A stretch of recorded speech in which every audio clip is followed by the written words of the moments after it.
So we are at 6:34. It's great to see everyone. Sorry to stop everyone from talking. I just want to get started. We will convene the February 20th meeting of MCE Board of Directors. As I shared, it is 6:34. Madam Clerk, please call roll. Belvedere. Benicia.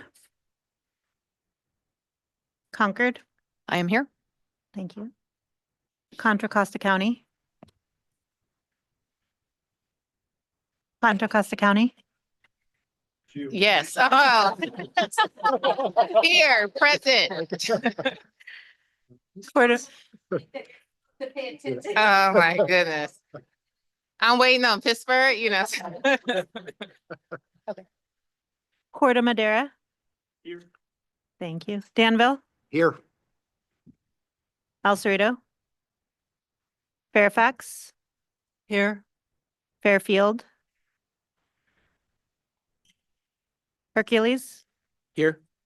Lafayette. Larkspur. County of Marin. Here. Martinez. Mill Valley. Here. Moraga. Napa. Here. The County of Napa and four Napa cities. Novato. Here. Oakley. Here. Pinole. Pittsburgh. Present. Pleasant Hill. Here. Richmond. Ross. Here. San Anselmo. Here. San Pablo. San Rafael. San Ramon. Here. Sausalito. Solano. Tiburon. And Vallejo. Walnut Creek. Here. Are there any board members that I didn't call? Quorum established. Thank you. The next item is board announcements. Are there any board announcements from our directors? All right, seeing none. Well, first I would like to just start with saying Happy New Year. Hopefully I can still say that. This is an opportunity for us to get a chance to get to know each other. We have a lot of new directors around the table. And today we had the opportunity, or this evening had the opportunity to participate in the orientation. So I want to welcome all of our new board members. I think it's important that we have an opportunity to look at the different leadership around, our different communities and, really make sure that we're engaging and listening to each other's perspectives. And then we continue our work to advance clean energy and community choice. Later in the meeting, we'll have a chance to formally introduce everyone. But for now, welcome, and we look forward to working with you all. Next item is public open time. This is opportunity for members of the public to comment on anything that is not on the agenda. Do we have any members of the public here in Concord that would like to speak? Seeing none. Do we have any members from our other locations that would like to speak? Members of the public via Zoom?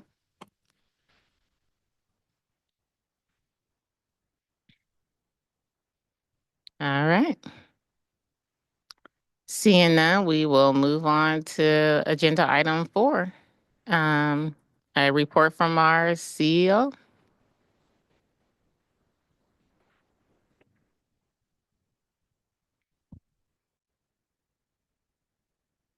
Oh, we just got called on an acronym, CEO, so we'll have to be careful with that. Thank you for calling us out.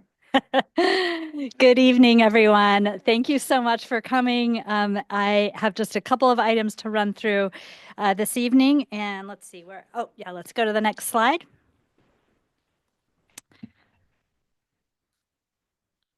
Thanks. I just want to call your attention to our 2024 impact report, which each of you should have a copy in front of you.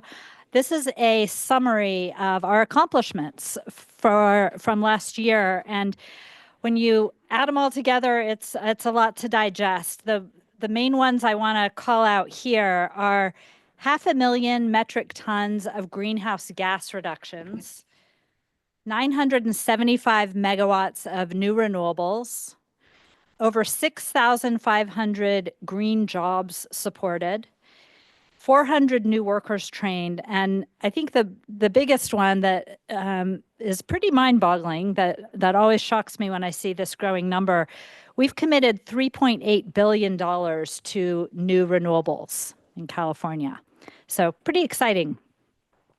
Let's go to the next slide. I want to do a recap on Lobby Day, which was put together in partnership with CalCCA and MCE legislative folks, who I'm grateful to for all the efforts that went in. It was a very productive day. Thank you to our chair, Skills Preston, who participated in the day and helped us meet with a lot of legislators. We met with 13 legislators and their key staff. We also were able to meet with the governor's office, the pro tem's office, the speaker's office, and the chairs of both the Senate Utility Committee and the Assembly Utility Committee. So it was a really impactful day. Our key message was really how we can do better on affordability and how we can do better on reliability. And this is an area where community choice programs like MCE have a lot of advice to offer up. So we did a lot of that during the day. And we also listened. And what we heard from legislators is affordability is a really key issue. And the legislature seems willing and interested to really dig in a bit on where the utility rates are coming from and how well our regulators are doing at really kind of reining in those costs. So we're excited to partner with all of you and our delegation on those issues. Just this week, a couple of things happened on the legislative front that I want to highlight. The public financing for transmission idea has been floated as a way to save $3 billion a year. The West Regional Markets idea has been floated as a way to save over $590 million a year. And the load serving entities resource adequacy trading idea that we floated when we were meeting with legislators at the end of the January, this would result in $180 million a year in savings. Another idea that is being floated that we will definitely be supporting is the idea of redirecting the climate credit that shows up on people's bills twice a year to care and FARA customers and target it during the months when the bills are the highest in the summer. This would grow the benefit to our most vulnerable customers from 120 a year to 400 a year. So those are some of the ideas that are floating around in the legislature. And then hot off the press is literally today, a long-awaited bill landed. This is Assembly Bill 540 by Becker and Stern, and this is the Pathways Initiative. This is what is going to allow for the expansion of regional trading across states. We've been helping to shepherd this bill for many years, and we're excited to see it make its big debut today, and you'll be hearing more about it later. Let's go to the next slide. A little closer to home, I wanted to let folks know that MCE has been able to expand our Green Access program. This is a 100% renewable energy option that's offered to our most vulnerable customers at a 20% total bill discount, and it's funded by dollars that we've been awarded from the California Public Utilities Commission. So it actually saves money on our budget and saves our customers even more money. Low-income households in disadvantaged communities with the highest pollution burden have access to this program, and that includes Pittsburgh, Richmond, and Vallejo. In January, we were authorized to expand the program participation by 85%, and that has grown the enrollment to over 5,800 customers. So very exciting. And we're projecting a $3.3 million customer savings in this year alone. Next slide. There we go. Yeah, so I wanted to touch on a PG&E rate change that just landed on January 1st this year. As you may know, MCE keeps its rates as stable as possible. We actually haven't changed rates in a couple of years. When we do change rates, it's it's never been more than once per year. PG&E's rates do tend to change more frequently. And on January 1st, they had a rate change which had changed the comparison to MCE. So you can see a breakdown here. Our rates are very similar when you get to the bottom of the chart, but it's worth noting that MCE's electric generation rates are substantially lower than PG&E's electric generation rate, even though we're providing a product that is about twice as renewable. That's our light green product. Also, our deep green product is being offered with a generation rate that is cheaper than PG&E's 30%, 33% renewable product.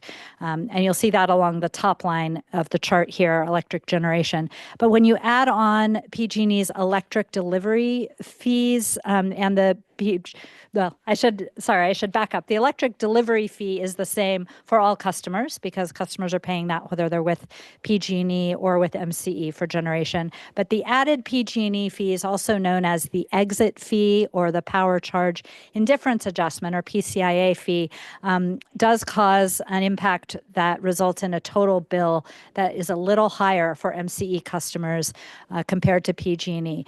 Most of last year, our customers were paying less. Right now, they're paying a little bit more, but there is a nuance that's tied to the word vintage. And for those of you that aren't familiar with how vintaging works, customers that have been with MCE longer are in an older vintage based on PG&E accounting for power that they bought on customers' behalf.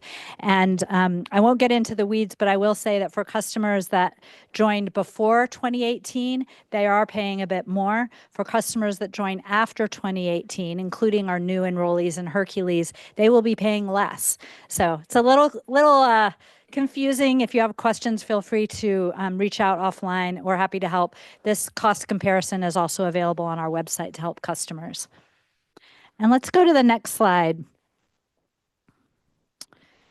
Moving more into a big picture financial results, we have some exciting news to report that MCE has an upgraded credit rating from Fitch. We've been bumped from a BBB plus to an A-, and they cited that it's due to MCE's strong historical trend of customer retention and also an improved liquidity position. This results in a number of benefits to MCE. We're able to negotiate more favorably in our power supply contracts. It provides us more assurance when we're working with customers. And last of all, we do have to maintain an unsecured credit line with the California ISO, independent system operator that runs the grid in California. And our unsecured credit line increased as a result of this credit rating from 7.3 million to 9.7 million. So we're really excited about that result and I wanted to make sure you are aware. And let's go to the next slide. I want to make sure folks are also aware of the CalCCA annual conference that is quickly approaching. It's going to be held on April 28th through 30th in Irvine. Last year it was in Northern California. This time we have to go down south if we want to participate. But MCE is happy to help cover your expenses. Let us know if you're interested in participating. Early bird registration ends next Friday, so please let us know in the next week if you're interested in joining in the annual conference. It says on the screen who to reach out to. Tanya in the back is the one who is listed there, but if you reach out to any staff, we can get you to Tanya, so don't worry. We got you covered. Yeah. Yeah. And then the next slide, I'm really excited about this one. I want to invite you to join me in a warm welcome to Jared Blanton, who is our new VP of Public Affairs. Welcome, welcome.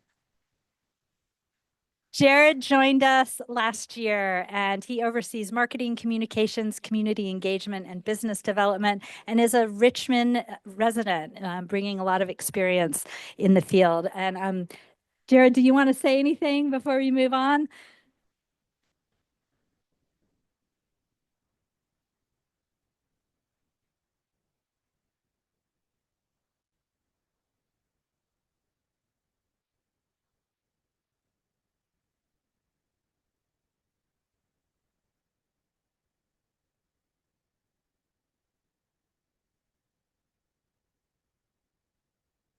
Wonderful. And last slide, please. This is a shameless plug advertisement to join an MCE committee. This is for all of our new board members, but also any existing board members that might want to jump into a committee. Our two standing committees are the executive committee and our technical committee. I know all of you have attended an orientation, so you know what they are. But what you might not know is that we're going to have an item on our March board agenda on the consent calendar to add new members to committees. So if you're interested, let one of us know. You can reach out to Jessica or me or any staff, and we'll make sure that we include that information as we prepare our next board packet. Any questions? Yeah. I chair the executive committee, and we've instituted a policy of having to be on the board for at least 6 months before joining the committee. So for those who are brand new, hopefully we can welcome you guys in 6 months.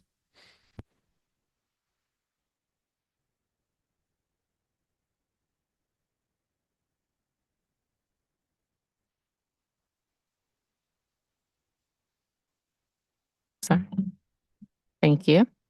Are there any additional questions or comments from directors before we move on? All right, seeing none. Do we have any questions or comments from the public? I see no raised hands, Chair. Thank you. All right, we'll move on to item 5, the consent calendar. Would any members of the board like to remove any item from the consent calendar?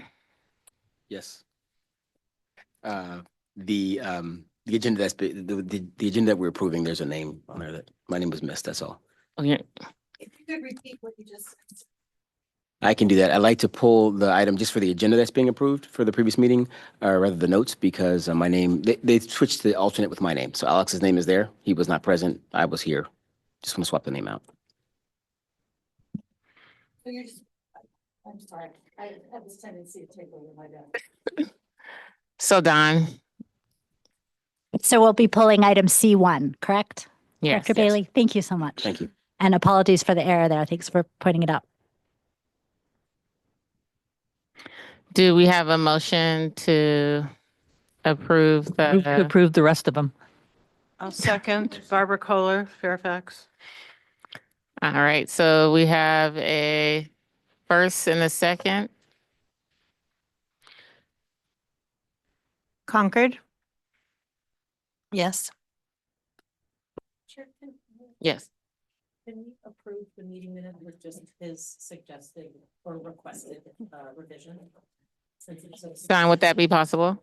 Yeah, I'll jump in here. Why don't the person who made the motion propose it with the edit, the clerical edit of replacing the name? Okay. Director Darling? I move to approve it with the correction to the one attendee on the notes, on the minutes. Thank you, Director Zorn. And a second. All right, so we have a first and a second. Director Darling made the motion. Director Kohler, please call roll. Concord, Yes. Contra Costa County, Oh, my goodness. Yes. We're going to say like Contra Costa County District 5 or something. I mean,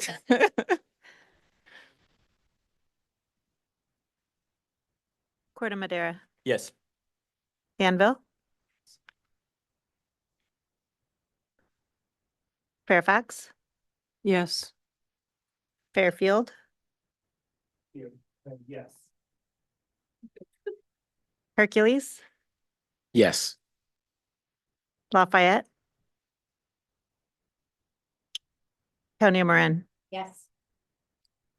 Martinez, Yes. Mill Valley, Yes. Napa, Yes. Novato, Yes. Oakley, Yes. Pinole, Yes. Pittsburgh, Yes. Pleasant Hill, Ross, Yes. San Anselmo, Yes. San Ramon, Yes. Solano, Yes. Walnut Creek. Yes. Are there any board members that were not called? Motion carries. Thank you, Madam Clerk. I'm going to get used to just the Contra Costa County.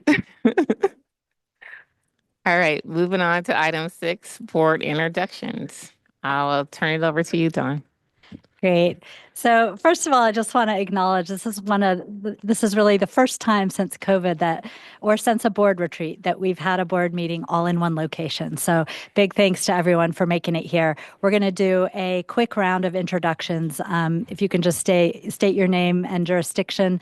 And if you're new to the board, what is it that landed you on the MCE board? If you were forced, you can say so. And we'll start with Director Beckman. Good evening, friends. Eli Beckman, Town of Corte Madera. Hi, Mary Sackett, County of Marin. Mark Bellot's Town of Danville. Kevin Jacobs, City of Novato. Monica Brown, Solano County, District 2 Supervisor. Terrell Kellaway, Town of San Anselmo. Barbara Kohler, Fairfax. Sridhar Veroz, Vice Mayor, City of San Ramon. Matthew Salter, Town of Ross. Beth Painter, City of Napa. Chanel Scales Preston, Contra Costa County, District 5. Dion Bailey, Hercules, Mayor. City of Martinez. Dawson, City of Lafayette. Aaron Meadows, City of Oakley. Amanda Saka, City of Pleasant Hill. X Correa, City of Mill Valley. Manvier, City of Fairfield. Irving Cabana, City of Pittsburgh. Cindy Darling, Mayor of Walnut Creek. Hi, everyone. Good evening. I'm Devin Murphy with the City of Pinole. I'm Laura Nakamura, Vice Mayor of the City of Concord.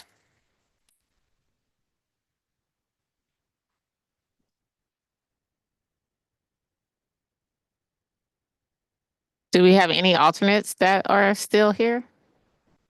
Oh, we do. You want to introduce yourself? Shannon Shaw, Mayor of Oakley. All right. All right, our next agenda item is the selection of chair and vice chair. This action will be taken up by Dawn as well, so I will move it back over to you. Yeah, and we're going to start off with our General Counsel, Catalina. Thank you.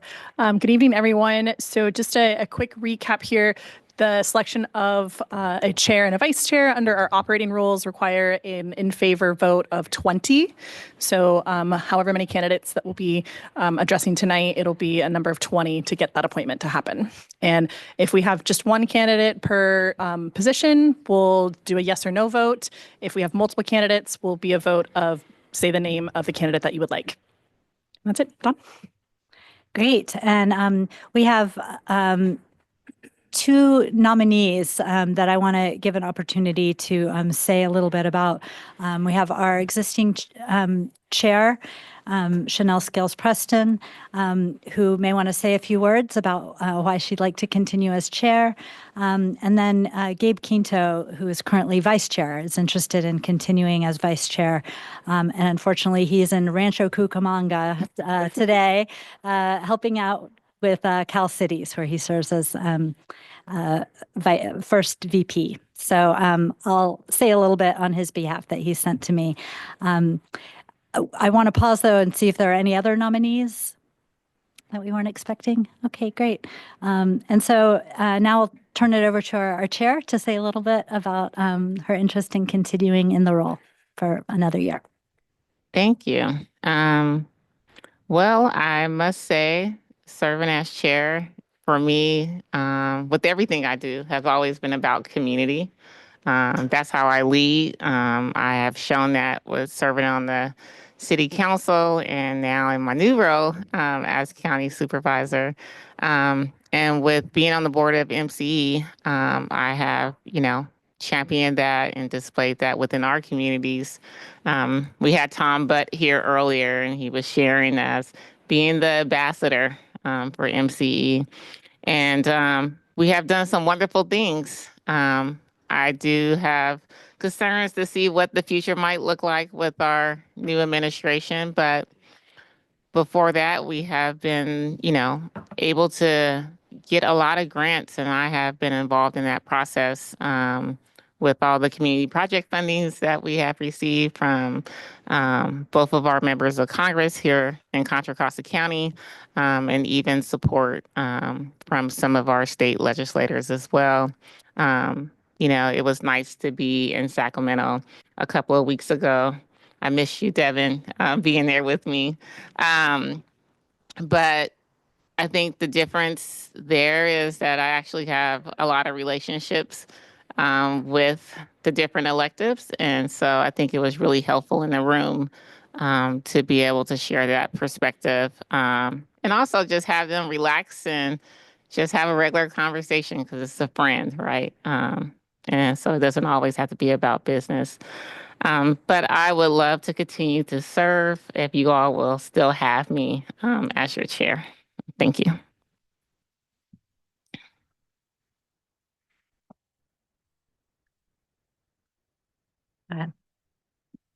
So we'll conduct it as two separate votes. So the first vote will be for chair with our candidate, Director Scales Preston.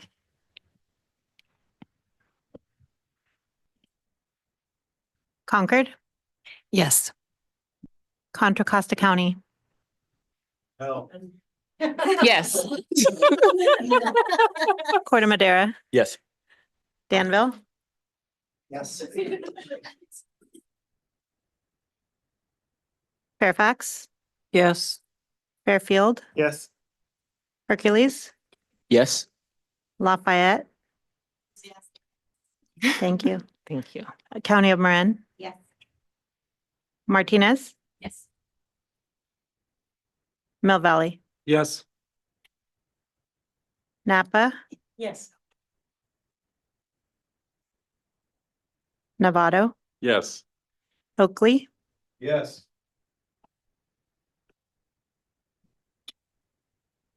sorry, Pinole, Yes.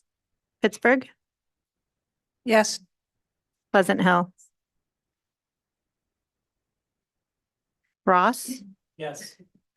San Anselmo, Yes. San Ramon, Yes. Solano, That's right, you're a new supervisor. Walnut Creek. Heck yeah. Are there any board members that were not called? We have a vote of 22, so Chair Scales Preston, congratulations. Thank you. I'm going to remember I'm second on the list now. So Okay, and for vice president, we have, or vice chair, excuse me, we have Gabe Quinto, who's currently serving as vice chair for MCE and has been a representative from El Cerrito since they joined in 2015, starting out as the alternate and then becoming the primary. He became the vice chair of the board in 2023, and he also currently serves on the BACMed board, which I believe we're now supposed to call the Air District. He is also vice chair on the Contra Costa LAFCO and is the first VP for Cal Cities. And so if anyone else would like to make any comments, feel free, and otherwise we can take a vote.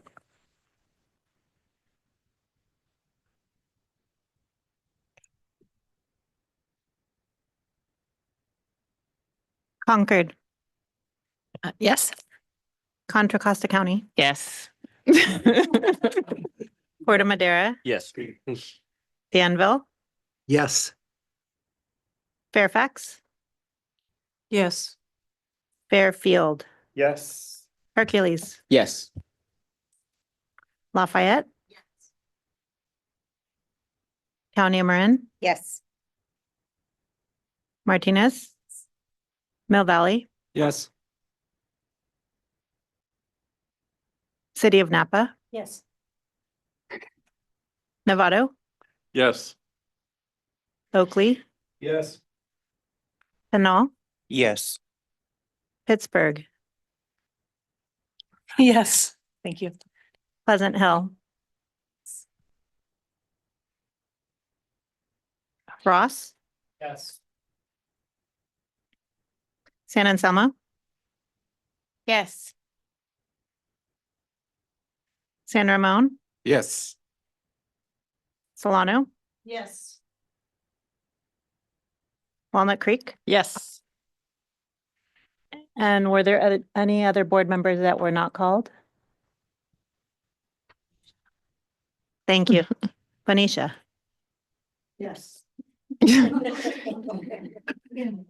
Just for clarification, the vote is for vice chair for Dr. Quinn. Just for the record, since you walked in mid-vote. No, I don't. Take it back. That makes 23 and Vice Chair Quinto will remain Vice Chair.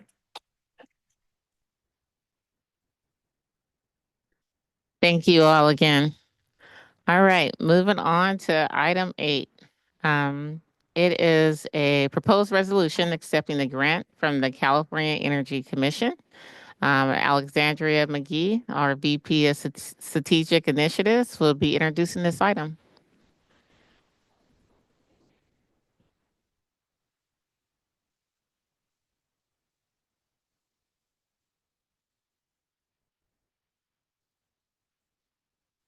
It's a pleasure to get to know you. For those of you who don't know me yet, my name's Alexandra McGee. Thank you, Vicken. I have the pleasure of serving as MCE's VP of Strategic Initiatives, and I've been here since 2015. And it's been a pleasure to watch the board grow, the communities grow, and the programs grow. And so I'm here tonight to present on a particular item, some of the work that we've been doing in the grant space, as well as one particular technology that you'll hear a lot of, hopefully, over the next couple of years called virtual power plant. Before I get started, I'll just give a shout out to my colleague in the back, Sam Irvin, also working on strategic initiatives, and here as my technical backup if y'all's questions are a little too heavy for me. So together we're gonna tackle whatever you got. The action in front of you today is actually a request to approve a resolution. Anytime that MCE is awarded a grant or funding award, we do ask for the board's permission to accept those funds.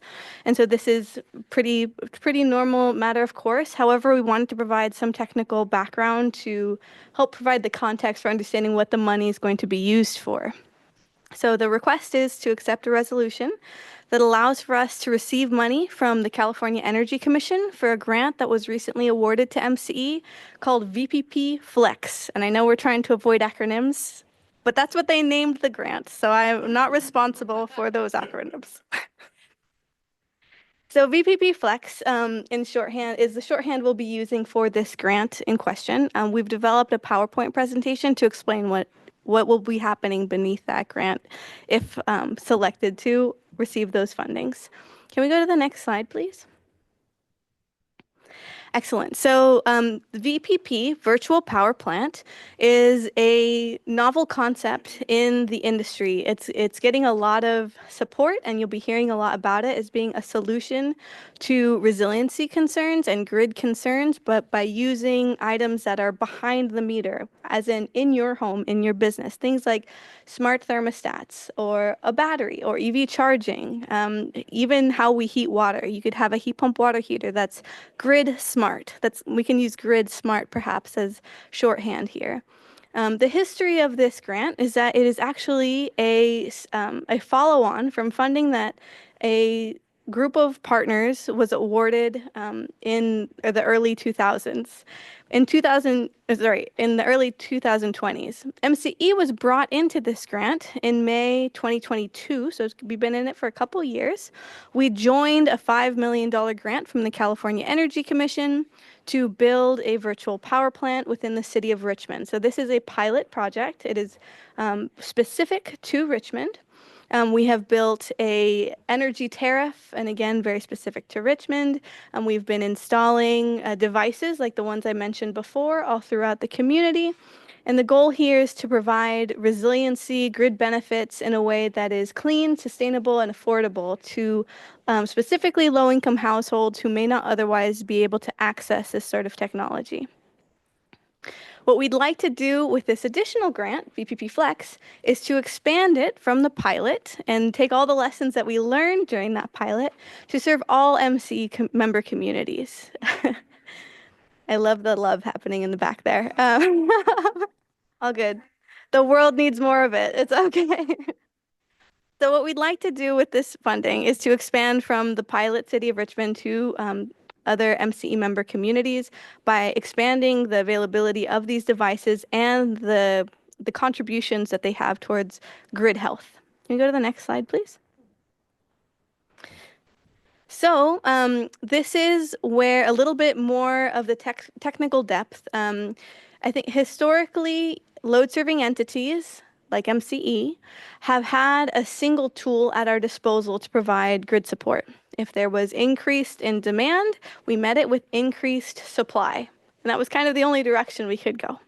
What's really exciting about a virtual power plant is not only is it decentralized, so it's not, a big facility off the side of the freeway, it's decentralized, so these are very small investments in various parts of the community, helping us collectively increase the modernization of our housing supply and our businesses, modernizing their facilities.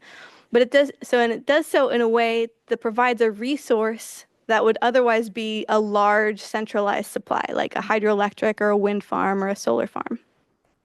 So the key difference here is that these devices are installed in homes and businesses, right? Which is traditionally only where the power gets used. But now we're seeing flexibility, what you might call like demand response happening in little pockets throughout the community.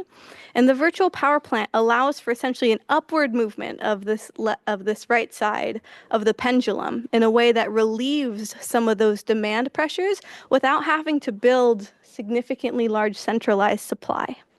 And so it's kind of a paradigm shift in how MCE can engage with customers, right? We've always invested in programs to help homes and businesses, but now doing so, tapping into what we've already done, allows us to provide grid benefits. And we haven't been able to provide those benefits before.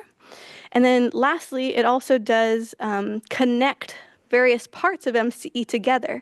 We've already been doing a lot of work in power resources and customer programs. This is kind of a customer program that acts as a resource for the power team. And so in that way, we're kind of bringing together 10 years worth of programs in a way that is beneficial for the community, the environment, and our customers. Next slide, please. So just wanted to kind of hone in on what the grant specifically will allow us to do. I mentioned that we will be expanding out of the city of Richmond to the rest of the MCE service area, doing so in a way that provides those grid benefits and power benefits allows MCE to tap into financial value as well. And because we are a not-for-profit, we want to make sure that that value that the customers are helping develop is shared back down to those customers who are participating. And in that way, we're creating new forms of revenue generation and new forms of value sharing with customers. And if we continue to target customers who would otherwise be excluded from this just transition to a clean energy economy, we are being equitable in our approach. We also will be focusing on adapting existing customer programs. Alice and her team have worked for over a decade on building a suite of beautiful programs, adapting some of those to integrate easily into this virtual power plant. And the grant does require us to focus on a return on investment. It's 20% ROI by the end of the 4th year, so we'll be collecting metrics and data to report out to the CEC on that. And we are targeting a 3 megawatt load shift through the investment in all of these grid smart devices. Next slide, please.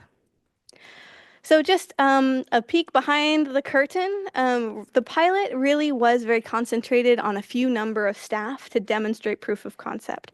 What we'd like to do with the new grant is to expand it to various other teams to make it more sophisticated and integrate it with existing processes.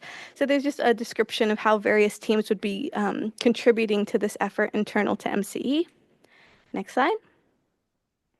All of those teams are in that top bucket, the MCE bucket, but of course we could not do this alone. We do have partners in the room to help make this a reality. Some of them have been part of the pilot, notably Serious Controls and SEER, Community Equity and Environmental Resources. I might have gotten the E's switched up there, but I got a thumbs up in the back. So that stands for SEER. And also LBNL, Lawrence Berkeley National Labs, which is an exciting new partnership to work with. They bring a lot of modeling expertise and obviously a lot of academic reputation to the validity of these programs and these studies. And then also some of our subcontracts as part of this team include GPT, OpenADR Alliance, because the software that we're using for this dispatchable program is open source, as well as the Zero Net Energy Alliance. Next slide, please. And don't worry, there's just 2 more.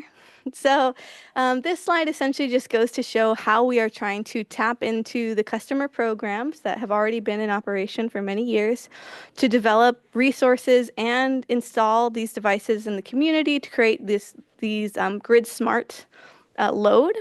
And by aggregating them together, you essentially create a unit of power that the power procurement team or power resources team can use in its regular operations as it makes bids with our scheduling coordinator and participates in the California Independent System Operation CAISO markets. They can use not only the solar projects that we have, not only the hydro that we have in the portfolio, but now they also have this kind of community powered virtual power plant. Next slide. So a quick snapshot on the timing. We are currently in contracting conversations with the California Energy Commission. If your board were to approve the approval of these funds and the acceptance of these funds, we would move forward to do so in April. This first year, there's a lot of planning involved, baseline setting, methodologies. That first year would be planning and doing a needs assessment.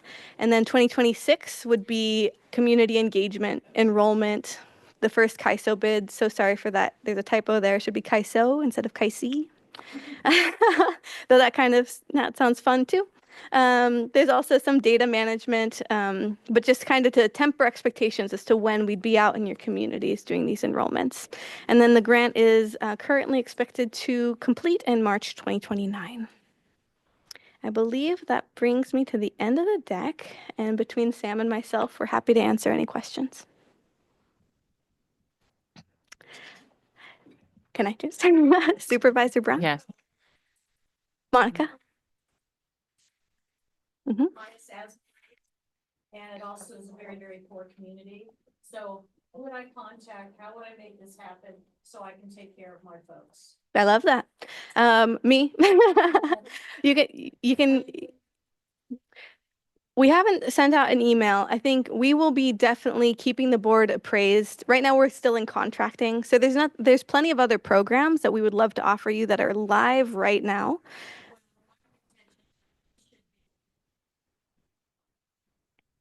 Show you how it's done somewhere other than, was it Richmond?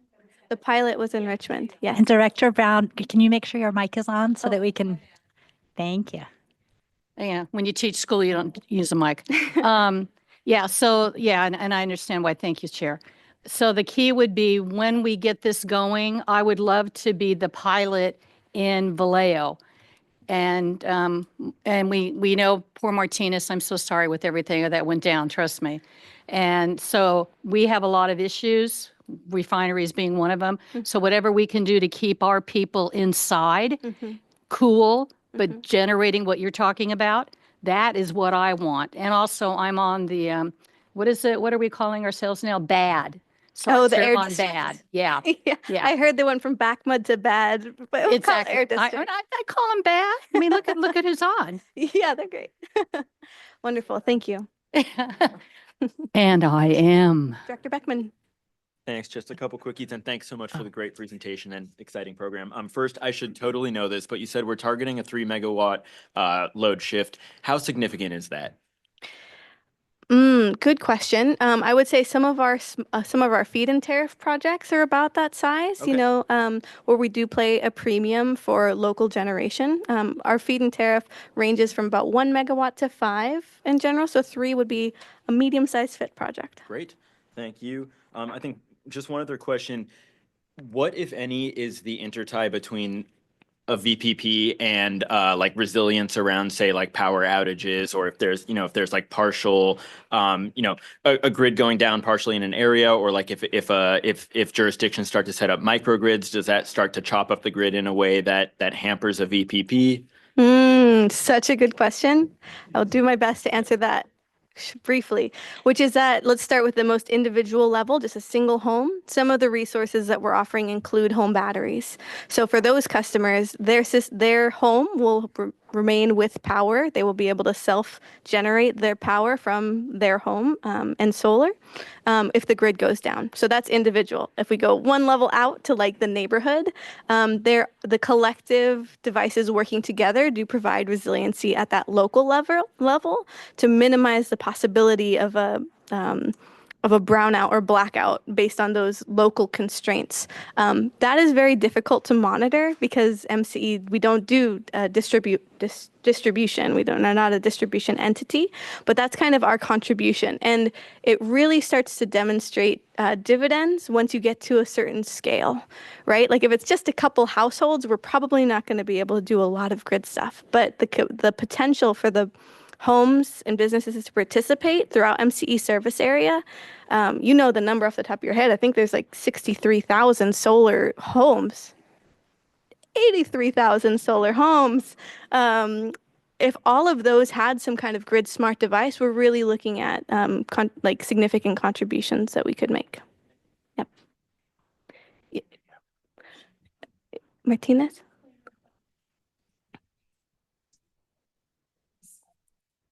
When you're enrolling a home, Mm-hmm.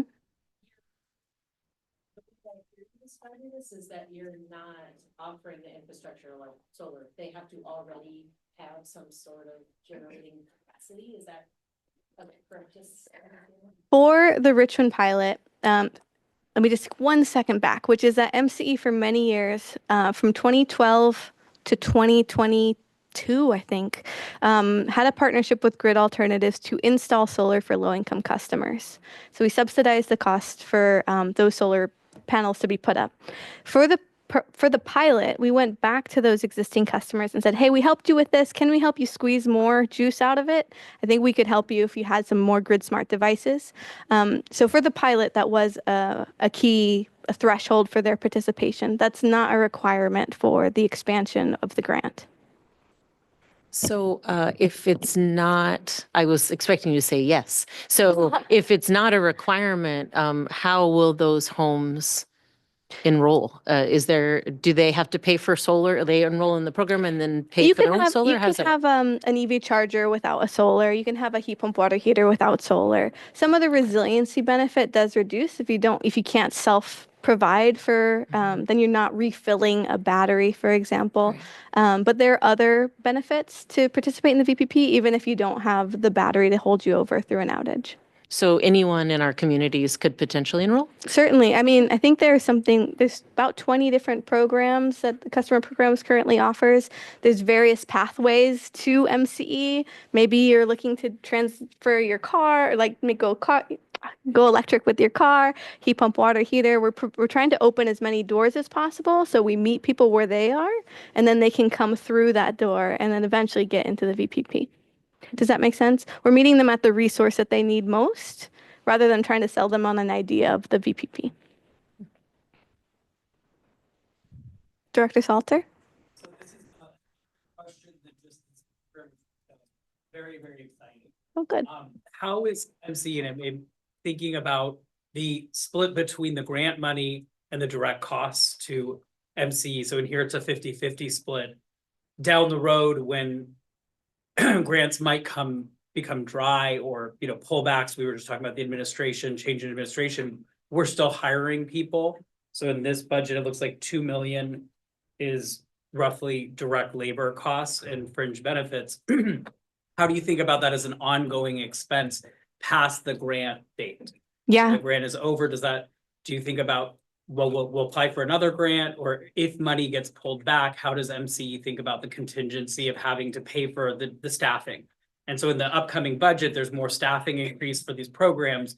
But if the funding comes in, how do we make sure we have contingencies in place? Mm-hmm.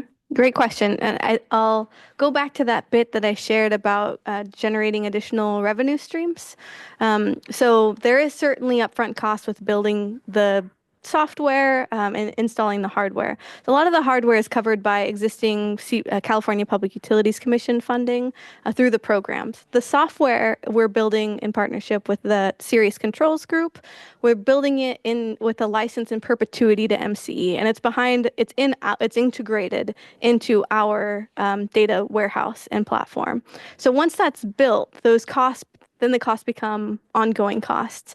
And I think one of the exciting benefits of the virtual power plant is that you can create an aggregated resource that you can bid into the CAISO markets. When you bid into CAISO, you get paid for that bid, right? If you can produce energy from all of these homes together in aggregate and provide it to the CAISO in an aggregated form, we get paid for that. So that becomes an ongoing non-grant funded source that can be reinfused into MCE.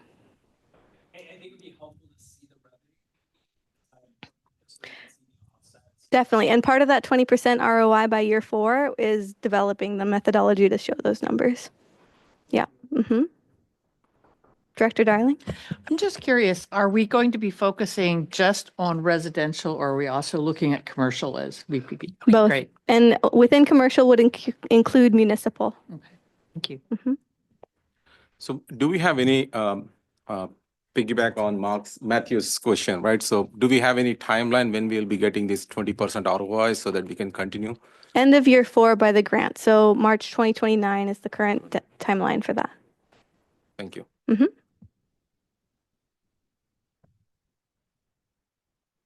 Excellent. Well, in that case, thanks for your attention. And I will go sit down again. Thank you. Thank you, Alexandria.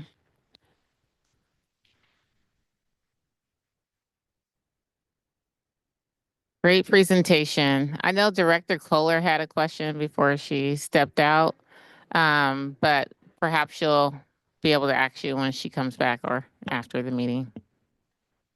All right. Do we have any public comment on this item via Zoom? I see no raised hands, Chair. All right. Well, would anyone like to make a motion on this item? Director Murphy? Chair, I move approval of the proposed resolution number 2025-01, accepting the CEC VPP Flex grant. Second. She beat me. So you have a first or moved by Director Murphy, a second by Director Thier. Madam Clerk, would you please call roll? Bless you.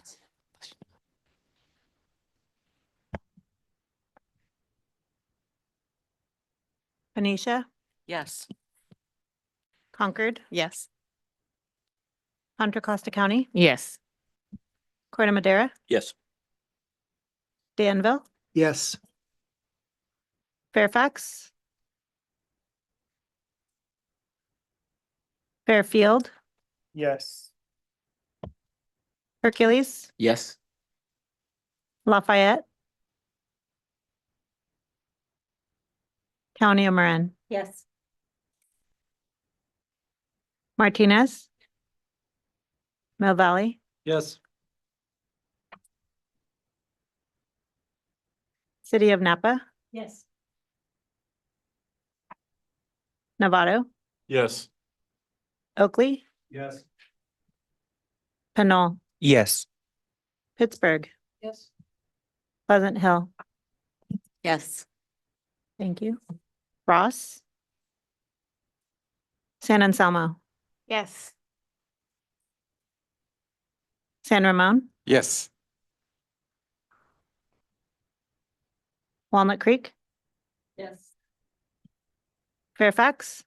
Yes. Was there any other board members that were not called? Oh, I'm sorry. No, I take no offense. Solano, And yes, Tiburon, Holly Thier. thank you. Yeah, thank you. Solano and Debron. Motion carries.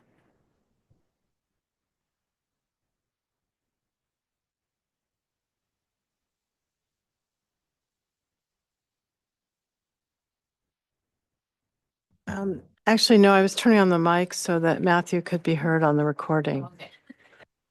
Thank you. All right.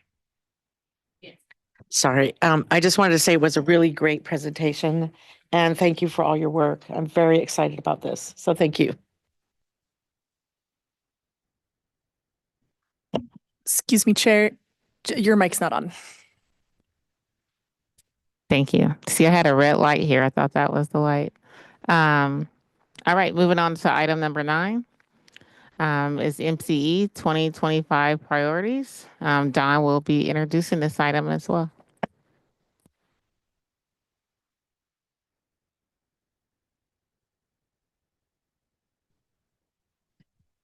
All right. So as we are having our first meeting of the year and we are launching into our budget setting process, we wanted to give an overview of our 2025 priorities.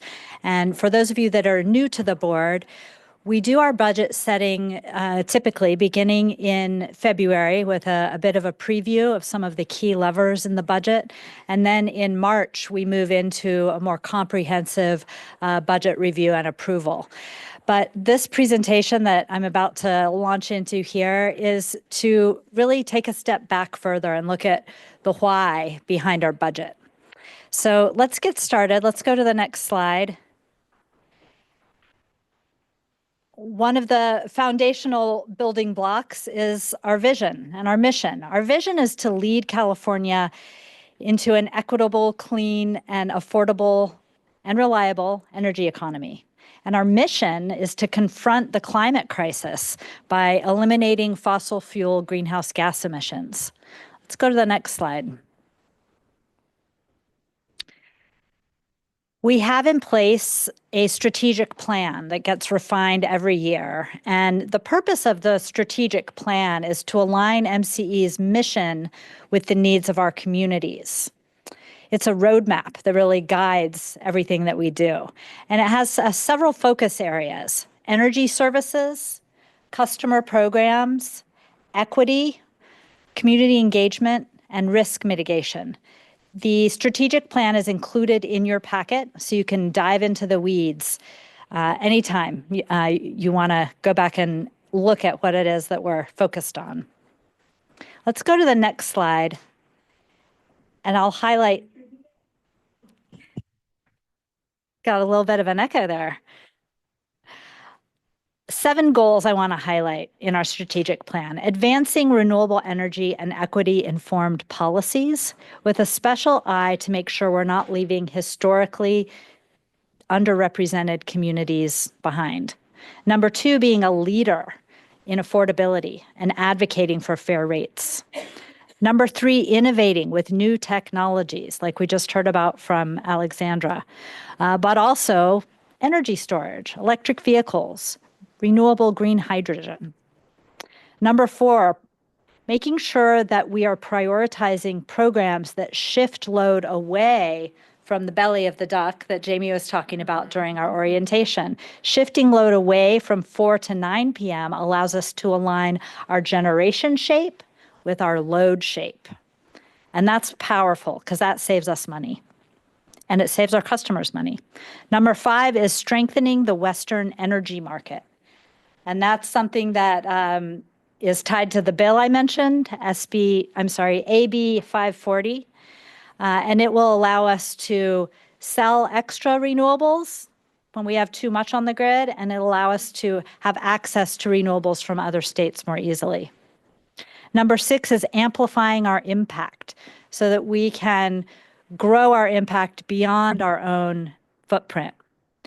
And number 7 is really the foundation of all of this work, and that's attracting and retaining staff with incentives and growth opportunities. So I'm going to hand the mic over to Jamie Tuckey, who is our Chief Customer Officer. Take it away. Good evening, board.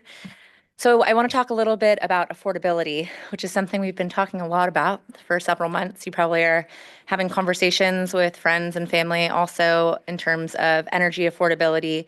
It's a huge theme continuing this year. It was a big theme last year as well. It's a priority for all of us, I think, as individuals, for our neighbors, policymakers, state elected officials, the California Public Utilities Commission, MCE, other electric utilities. California really is having an affordability crisis when it comes to electricity. We have the second highest rates for electricity in California in the United States, second to Hawaii. And there's a lot of reasons for that. And I think climate change and the climate crisis and addressing things like wildfires, droughts that we've had in recent years, making sure our infrastructure is prepared for all of these changes, the increasing need for renewables. It's all culminating into really high rates for us in California. So we have a lot of work to be done. Can we go to the next slide? I want to talk a little bit about what MCE does to reduce electricity costs for customers. I'll start with green bonds. Tax-exempt bonds are used to prepay for long-term power supply contracts. That allows us to reduce the rates that we're paying. We're getting energy for a lower cost, and then we're able to pass those savings along to our customers. We've issued over $1.5 billion in prepayment bonds, and that's expected to save our customers $10 million a year because of lower costs for a renewable energy supply in just the first 6 years. So this has been a great tool that we've been tapping into in recent years. Strong credit and financial rating. We know that we just got an upgraded credit rating from Fitch, and having really strong financial health and reserves puts us in a really great position to negotiate for power supply at lower rates. And we can also use that to reduce the costs for customers. In addition to doing whatever we can to keep our rates lower while getting more clean and renewable energy, we also offer tons of programs to our customers to help them change their behavior or change the appliances in their homes so that they can save energy and reduce their bills. Our energy efficiency programs have saved our customers $18.5 million through bill savings and rebates since 2016. And I think this is a really important one to bring up. There are different sources of funding for these programs. Some of the funding comes directly from MCE. Some of it comes from the California Public Utilities Commission. And there has been conversation about, are these energy efficiency programs worthwhile? And I think there's proof that they are worthwhile. Reducing the electricity you use reduces your rates. It reduces your bills. And then also customer discounts and bill savings. We've saved our customers over $100 million since 2010 through lower rates and a variety of different discounts to make the costs less expensive for our customers. Next slide. I want to talk for a moment about the MCE's CARES credit. Your board approved this at the beginning of our last of our current fiscal year. So about a year ago, the board approved this and allocated $5 million towards this fund. It's a program that offers monthly bill credits of $20 to $25 a month for our lower income residential customers who are eligible for what is called CARE and FARA. Those are discount programs based on income, and also for small businesses. We have had almost 30,000 customers participate in that program since April when we launched it, and they're all saving on their bills because of that decision and the allocation that your board made. This is the second time that we have run this program. The first time was in the fiscal year of 2020-21, and the idea came to fruition because of the financial difficulties people were facing during COVID. Next slide. We also want to circle back to our value of building equitable communities and helping customers who might not otherwise have access to 100% renewable energy. That's because our 100% renewable energy does come at a premium compared to light green. And so we have created a variety of pathways for customers who are on a lower income to be able to access 100% renewable energy. As a reminder, our Deep Green program, which comes at a premium of a penny per kilowatt hour, or about $5 a month for a typical home, is available to our low-income customers at no extra cost. We waive that premium for them. And today we have over 8,000 lower-income households who are enrolled in our Deep Green service. We also have Green Access, which expanded to almost 6,000 customers in January of this year. And that's also for our lower-income homes who are in disadvantaged communities. And they get a 20% total bill discount with that 100% renewable energy. And then Local Soul. This was a really creative service option that we made for our customers, I believe in 2016, 2017, right around there, but it's connected directly to a local feed-in tariff contract. It's for a 1 megawatt solar farm in Novato. And when we launched that program, when the solar farm was built, we said anyone who wants to buy their power and know that their power is coming directly from this local solar project can do so. And the rates will be tied to this 20-year contract. When we first launched it, those rates were a little bit more expensive, but we said, yeah, they're more expensive today, but it's a fixed rate, a flat rate for 20 years.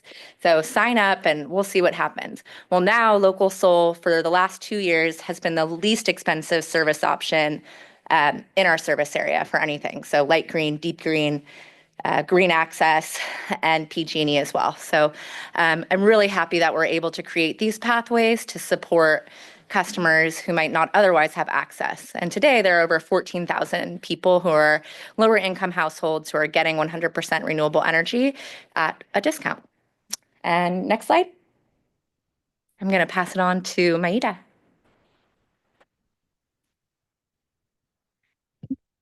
Thank you, Jamie. Good evening, everyone. My name is Maida Strauss. I'm the Vice President of Finance. I'm sorry, my voice is trying to quit on me. Just bear with me for a minute. So we'll go over about some of our financial initiatives.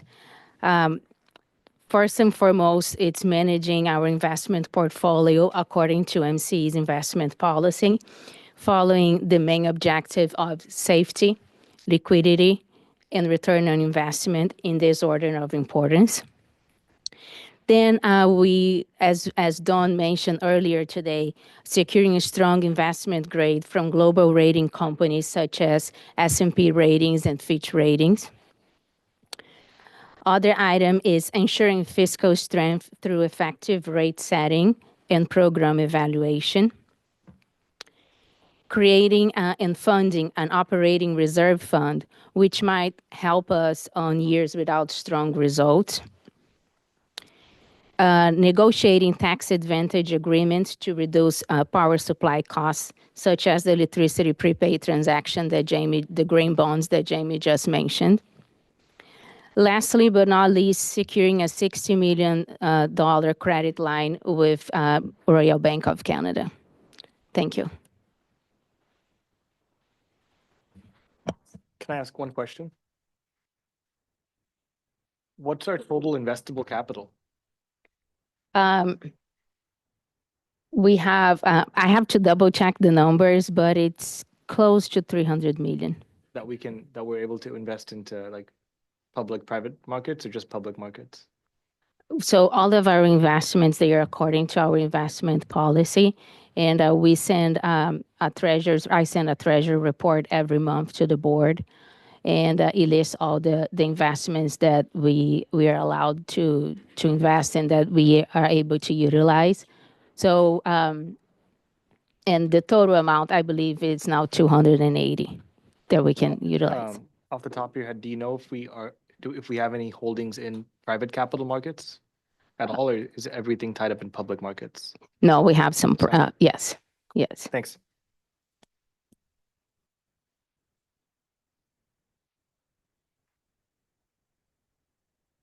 Good evening, chairs and directors of the board.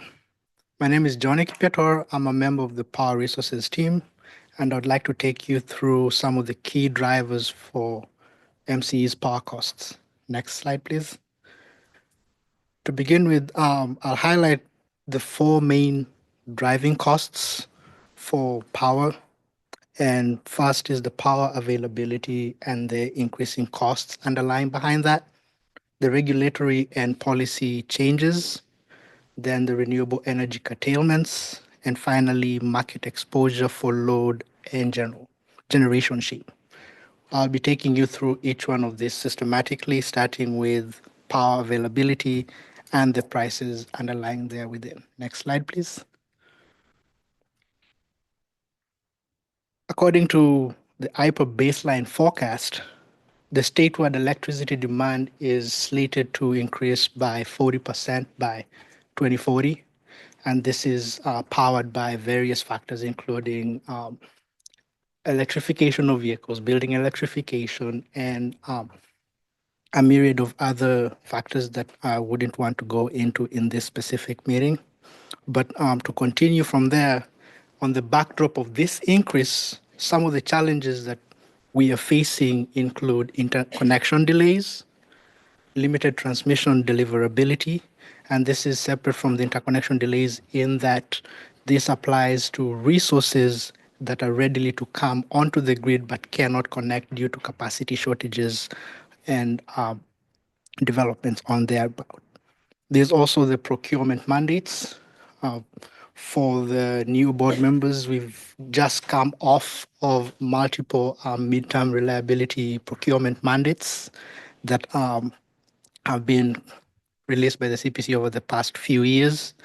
There's also the tariff threats that are coming in with the current administration, supply chain shortages that started with the COVID pandemic that are still persistent throughout now, and the lingering effects of that, and the reducing supply that is also as a part of the various supply chain shortages and the increased demand from the mandates and the interconnection delays as well. All this put together have significantly increased the prices that we are facing. And on top of that, there's also labor shortages for engineering, for procurement, for construction contractors, largely due to artificial intelligence and data center growth that is powering behind the artificial intelligence, that is also pushing up prices further and further high. And in addition to that, the demand for this same labor is coming in from gas-fired generation that is also exacerbating the broader demand for skilled labor. All these factors and challenges that I've just highlighted cannot be mitigated by MCE's actions as they are market-wide and outside of MCE's own control. Next slide, please. Honing in into specifically what MCE has been able to do or trying to mitigate, I would like to talk to you about some of the solicitation results that we faced in the 2024's open season.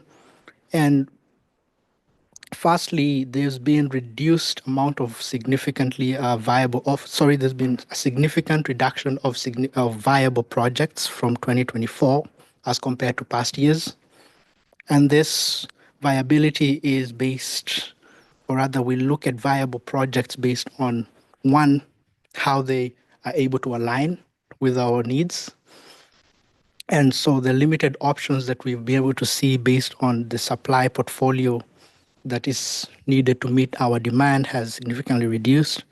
And this limitation has been one due to permitting, due to interconnection, and due to supply chain shortages. On the short-term market, the renewable energy and carbon-free supply has also yielded significantly fewer offers. And not only the offers being few, but the amount of quantities we're receiving from the offers that we solicit is also reduced. Next slide, please. Excuse me, are we holding questions at the end or anytime? I can take questions as we go. Can you go back one slide, please? Can you double down on what you meant by permitting? I think most of us have nothing to do with interconnection and supply chain, but we do have control over permitting as council members. So can you just double down on what you mean the challenges are for permitting, please? So with permitting, there are various resources that we go after. So there's, for example, the storage, then there is with wind, with solar, and depending on the jurisdiction in which these resources are coming from, it could be due to federal land, or it's state land, or if it's local land.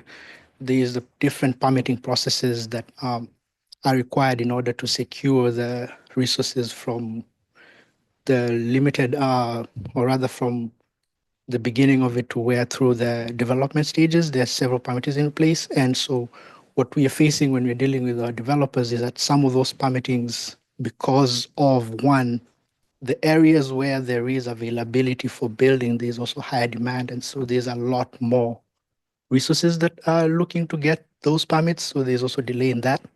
And in areas where that's not the case, these resources are facing some of the permitting issues because they have to go through processes that are elongating how much time that is needed. And on the backdrop of that, there's also demand for these same resources to come online as soon as possible due to one, the mandates that are in place, and two, the significantly increasing emissions and clean goals that each load-serving entity is faced.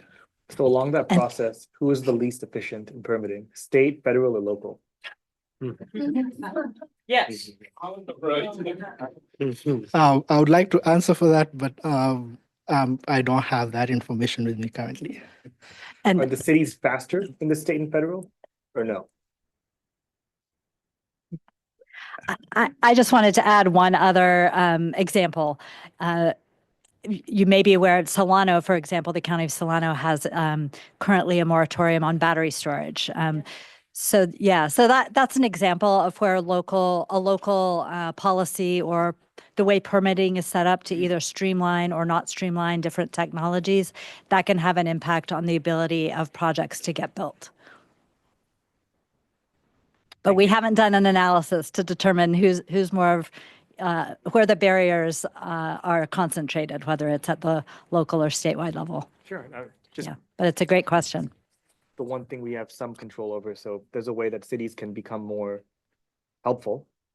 You have like 30 of them around. So we'd love to know if there is something we can do at the local level to push this forward, because you've highlighted a bunch of challenges and would love to be a part of the solution here. Thank you. We'll definitely take you up on that. Next slide, please. Oh, thank you. So now I'd like to take you through the challenges that existing resources are facing. And in particular, here it's in wind and solar resources that face curtailment. And curtailment in this case is where we have more clean energy within the system than there is load to take it up. And as such resources, when these scenarios happen, turned off instead of being used because there is no demand for that. And what you can see on that graph is the significant increase in curtailments over the last 10 years, particularly because of the adoption of more and more renewable energy within the market, on top of other factors. Now, when a resource gets curtailed, particularly for MCE, MCE still has to pay for the curtailed energy, which is a phenomenon called deemed delivered energy, and also buy replacement energy to fill for the void that the curtailment energy has left behind. in order to continue to meet the emissions and clean goals that MCE has set for itself on top of the state goals. Next slide, please. As we zone in or own in onto MCE's particular or specific curtailment costs, since 2021 to now, or rather to 2024, there's been over 200% increase in curtailments of our resources. And this curtailment has led to a cost of over 43 million in total, 19 of which was in 2024 alone. On top of that, there's also other actual cost impacts that would drive these prices even higher due to negative pricing within the CAISO market, so the California Independent System Operator. Next slide, please.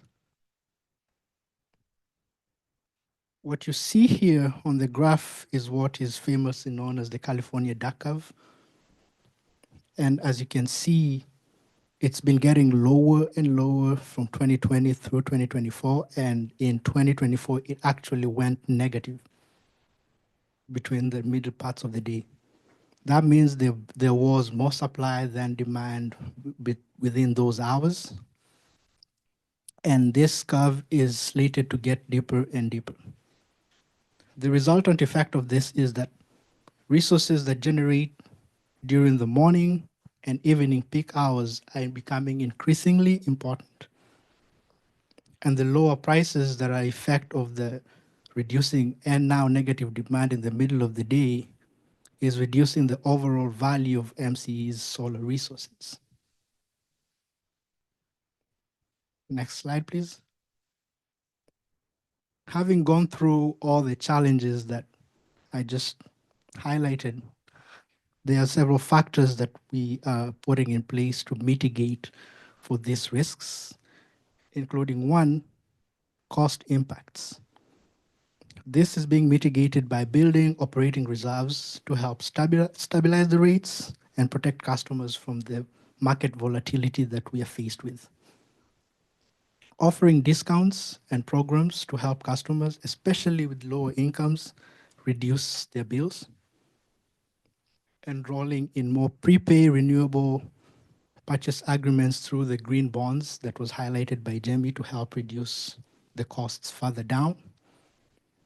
And actively participating in regulatory proceedings that may have potential impacts on procurement.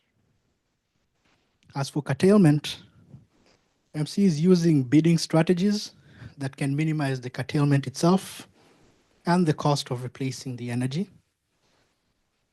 Also, exploration of transmission solutions to help minimize the said curtailments, and strategies to create load on site of the curtailed resources, and possibly by producing green hydrogen in one of the cases.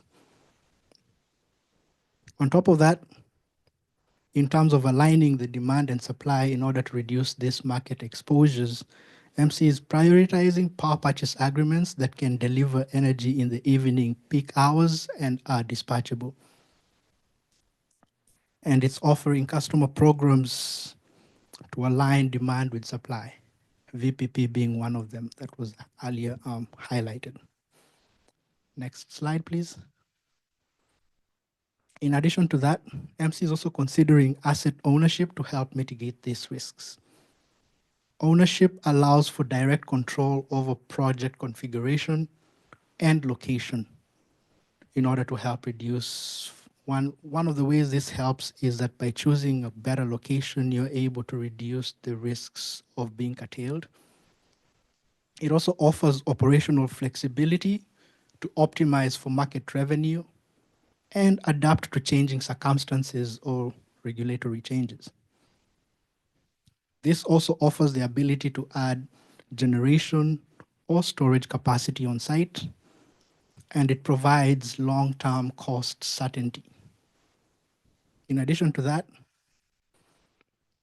we're able to also lower the costs through bonding capabilities in terms of financing for the said projects. I would now like to pass it back to Don to go over the regulatory and legislative aspect. All right. Can we take all the questions at the end? I can. Are you done with your presentation? I'm done with the Okay. but I could take the questions now. Okay. Next time I see a curve and it's called a duck, that was cool. I learned something new. Here's my question is that on slide number 12, you mentioned that we do not have enough workers. So the question that I have to you, sir, since I'm in, I still deal with education even though I'm retired.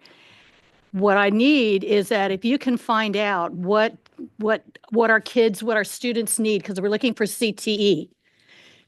What kind of engineering are we talking about? What is it that they need? So we can provide that at the community college level and take care of that issue.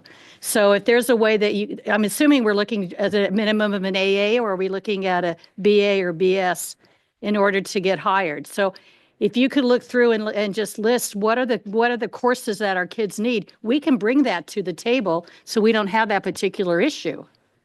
But I just need to know what it is that we need to provide. Just something for you to think about on a ninth day of the week, right? But that's kind of because we can't help in terms of the education field if we don't know what it is that you guys need.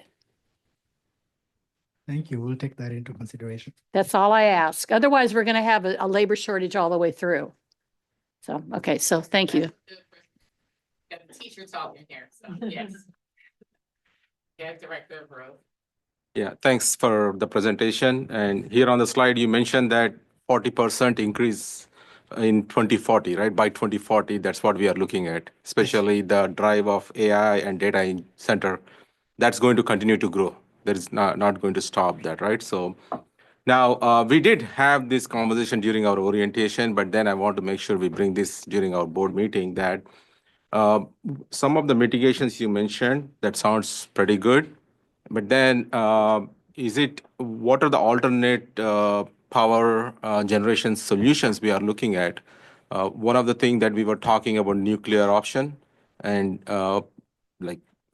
it can be nuclear or it can be portable nuclear. So some of the options that we talked during our orientation. But then I want to, based on whatever the model you used to come to the 40%, can we come up with the price change that can happen? Is there any model that we can use to say that, hey, the price per watt, this will be our future requirement? Is there a way we can find out? That is a great question, and it's dependent on multiple factors, some of which are out of our control, including like California's perspective in itself is one of the biggest issues we are facing with is transmission expansion. And if transmission is not expanded at the rate at which the generation is coming on, the few areas where transmission is available becomes increasingly expensive.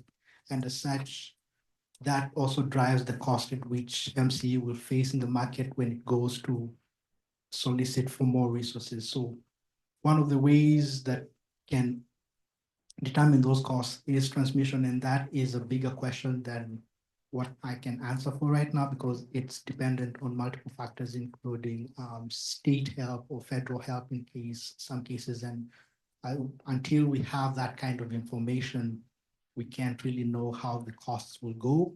All we can speak about now is the cost that we are facing and the challenges that we are trying to mitigate for that. Okay, as I'm new to this one, so who is going to guide this for the state?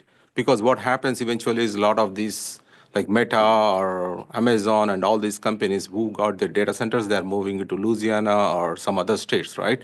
So who are going to guide the state? They're saying that, hey, we need to get to this level so that we can retain these technology companies within the state. Is it like companies like MCE or is it CP? Who is going to guide that? I'll take a shot at that. So, really, really great question.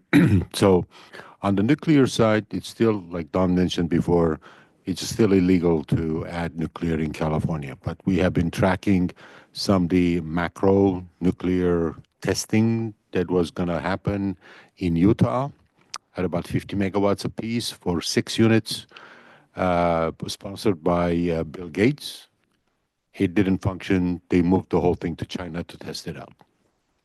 So that is that. We don't do coal, no advanced coal, no clean coal, nothing like that. On the gas side, there is carbon capture that is being tested, but we are concerned that carbon capture will be used just to promote more gas production. So we are careful on that. But recently, MCE got added to the offshore wind development board that the governor's office is very interested in, and they are trying to find ways to capture and continue to capture the federal funds that may have been curtailed lately. But there is about 35 to 45 gigawatts, that's in the thousands of megawatts, additions that we are looking at doing in Northern and Southern California in enhanced ports for basically deep ocean, very large wind development. So those are the big ticket items. As far as AI and data centers, AIs are 24/7 load. They do not vary, and they are very large. So some of these custom utility, some of these centers are so large that they can become their own utility. They're in the thousands of megawatts, very large. But data centers, they fluctuate with weather patterns, or they need air conditioning in summertime versus not, depending on if they're in cool weather or not. That's why a lot of data centers are in Washington and Oregon instead of in like Southern California, where you need a lot of air conditioning to cool down these very hot running computers. But the biggest driving point is California's prices. If you move to Nevada, you cut your cost in half. That's it. So the competition is very hard, but the PUC is working with the California ISO to significantly add to the grid in much larger lattice towers. These, like when you drive by I-5, you see those big structures, double the size, like 750 kilowatt, 1,000 kilovolt transmission lines to really satisfy the hunger of the state of California in electrification, because we will need to almost double our load by 2050. So I'm trying to capture a lot. You answered, we can talk a week, but there's a lot going on, but cost is the major driver. That, as you had heard before and from staff, we're trying to, how do we lower the cost while keeping this high value quality product that we have while we're thinking about the future? But we'd love to talk with you about on this as well. That's great. Thank you. I'm glad that it is there. Someone is working with the state, and state is aware of that this is our situation. And because it will get more and more tougher for MCE to get quality energy with such prices, right? Oh, absolutely. So, I mean, yeah. just as an example, there was more than $500 million in grant money to start the planning of Humboldt area deep sea wind development. Total cost is almost 5 to 6 billion. So these are massive projects to satisfy California's goals that meets that our vision and mission, your vision and mission actually meets or exceeds California's goals. So we are very heavily interested and involved in the subject matter that you're questioning. Thank you. Sure. To finalize and add one resource that would also be of help to answer the question that you raised, the integrated resource plan is a great tool that shows where the plans of the state and of every single LSC within the state is planning over 10, 15, and 20-year horizon. The CPUC every couple of years releases this process of which LSCs participate in planning and putting together their resources or what the plans are for the next 15 to 20 years, and then aggregates it together in order to come up with a plan for the state of what is needed, where it's needed, and why it's needed. The last IRP was the 2022 IRP. I believe it's still on our website. And later on this year, I believe Right now, it's slated for September. We'll be coming back to the board for the 2025's IRP process.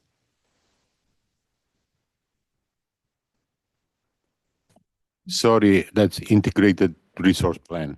We violated our own criteria again. So sorry about that.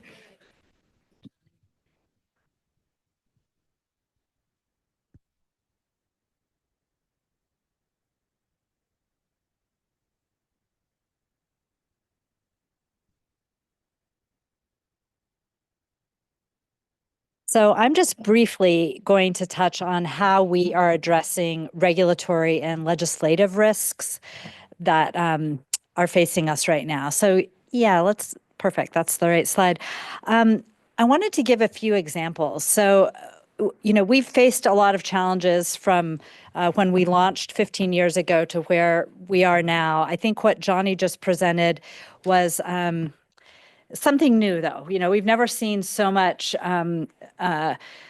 shortness of supply in the market, and we've never seen such high demand on prices. And a lot of that, unfortunately, is driven by decisions being made at the regulatory level that have unintended consequences. And so we're working really hard to kind of uncover what those unintended consequences are, particularly the costs. And so I'll give you a few examples, and a lot of this kind of falls into the category of eroding CCA autonomy, eroding MCE's autonomy. When we launched, we were the first CCA. There really wasn't, there weren't a lot of folks paying attention to us, and our power supply choices were made all here in the boardroom by our board. What's started happening little by little is the California Public Utilities Commission has started to issue broad mandates to all load-serving entities, including CCAs, requiring that they buy a certain amount of power within a certain time frame. And in some cases, they require a certain technology, like geothermal. Well, if you're a seller of energy and all of a sudden there's a mandate in the state of California for every single load serving entity to buy your technology within the next 2 years, what are you going to do when you get to the negotiating table? What are you going to do? Are you going to just, yeah. Well, you might raise your prices a little bit, right? You might walk away from the table more easily. You might not negotiate really. The terms you would negotiate would be very favorable for you as the seller, most likely. So that's exactly what's been happening in California over the last few years. Unfortunately, we've been subjected to procurement mandates by the CPUC, requiring us to buy certain things at certain times under certain technologies. And we're able to do it, and we align those mandates within our own board-approved policy for the amount of renewable content that we want to be offering to customers. And our board's goals for renewable content are higher than the state's goals. And so it's never a problem complying, but what is becoming a problem is finding the supply in the market to begin with. The other area where we're seeing some erosion of our autonomy is where we're looking to expand into other territories. This hasn't affected MCE very much because we did a lot of our expansion before this scope creep started to happen. But it did affect a couple of the larger CCAs, both in Southern California and the CCA in the East Bay in Alameda County, where their inability to buy adequate resource adequacy under the regulations caused the California Public Utilities Commission to require a delay in their enrollment of new communities. And this is important because in the future, we're going to be facing the same requirements around resource adequacy, and we may have other communities that want to join. But I think more importantly, the requirements around resource adequacy are making our costs go up dramatically year over year. Also, there's an increased scrutiny on how CCAs are using our funding, even funding that's coming from from our own sources, from grant revenue and applications that we have, like the one that Alexandra just described. And last of all, there are efforts at the California Public Utilities Commission to set up a central procurement entity that would handle a lot of the offshore wind development and possibly other development. This central procurement entity would buy power without our authorization, but our customers would be required to pay for it. So that's a bit of a problem. But believe it or not, that's not the biggest problem. The biggest problem is that when I go out, or Vicken or Johnny goes out to talk to wind developers, and we say, hey, let's get an MOU going. Let's start working. Let's talk about a deal that we could make. We're willing to wait until it's built. You know what they're saying to us? We heard about this central procurement agency. We're just going to wait around and see how that goes first.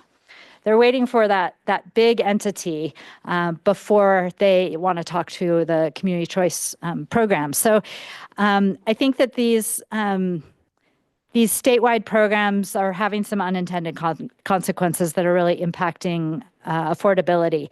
And so getting to the mitigation strategies, I think that we can shine a light on these issues because the legislature is really hungry to solve the affordability crisis.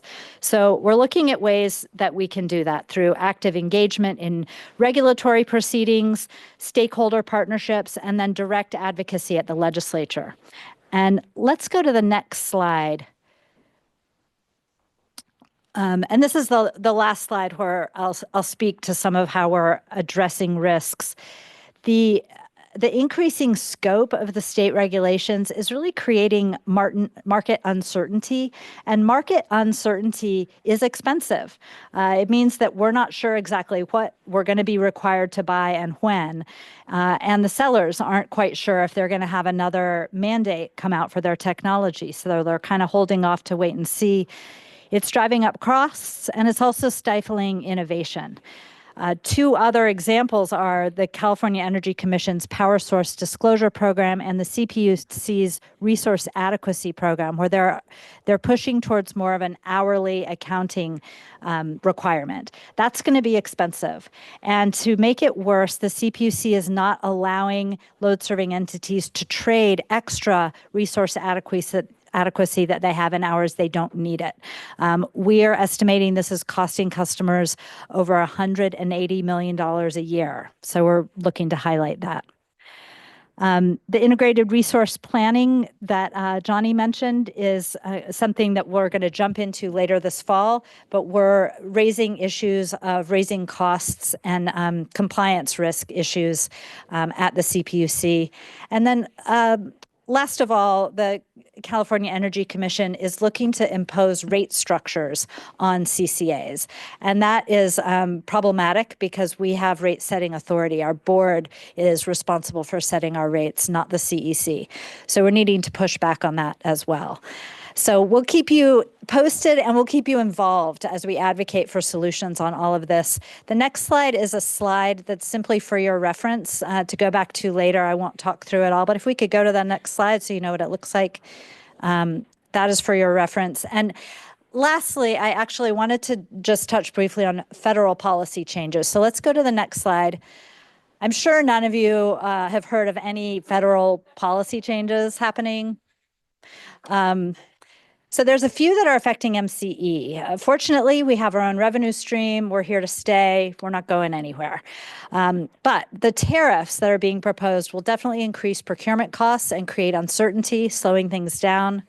The potential Inflation Reduction Act rollback on funding could impact some of our tax credits for renewable projects. It could make our prepay not feasible going forward. That saved a lot of money for our customers. And it could make ownership of assets more difficult or less cost effective for us. So we're keeping an eye carefully on that, and we'll continue to stay engaged through stakeholders and through our advocacy. And with that, I'm going to turn it over to Alice Havenar-Doughton, who is our VP of Customer Programs, and she's going to share a lot of the exciting stuff that we're working on. Chair. question for Dawn before she leaves? I do. Okay. Can I ask that now? Yes, you No, may. thank you. Quick question. Yeah. In theory, shouldn't central procurement drive costs down? Yes, in theory, it should, but in practice, it's not. And I think that, to take a step back, you might recall during the energy crisis of 1999 and 2000, the Department of DWR, the Department of Water and Power Resources, stepped in to take on procurement because the market was failing to do that. They procured, but at a very high cost. And those costs are actually still showing up on our bills this 25 years later. So a centralized effort is not always, and not what we've seen in the case of PG&E, which is a large, aggregated procurement entity. It's not always very efficient. And it's a little harder to be nimble and make quick, cost-effective decisions with large-scale procurement. So I think in theory, yes, there are some reasons why it could be beneficial, but we've seen in practice the opposite is holding true. And one more question on the mandate topic. This might be a question for general counsel, but whoever can answer it. Are we able to take the mandates to court? As in, they don't have the authority to issue those mandates because we're an independent body? Is there any precedent for that? I think the answer is yes. We certainly could do that. We have challenged. We, in partnership with CalCCA, have challenged the CPUC on a separate issue, and did not get the outcome we were hoping for. It's challenging when you get into a very arcane subject matter in the courts, and often the regulatory body will be the one that is deferred to in those cases. However, that said, it could be a course of action that's worth trying if things continue. One follow-up on that. How many CCAs are in the state? 25.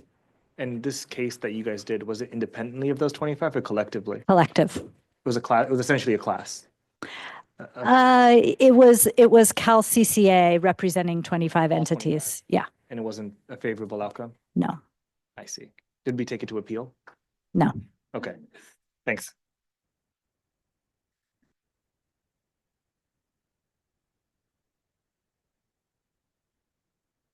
All right, good evening.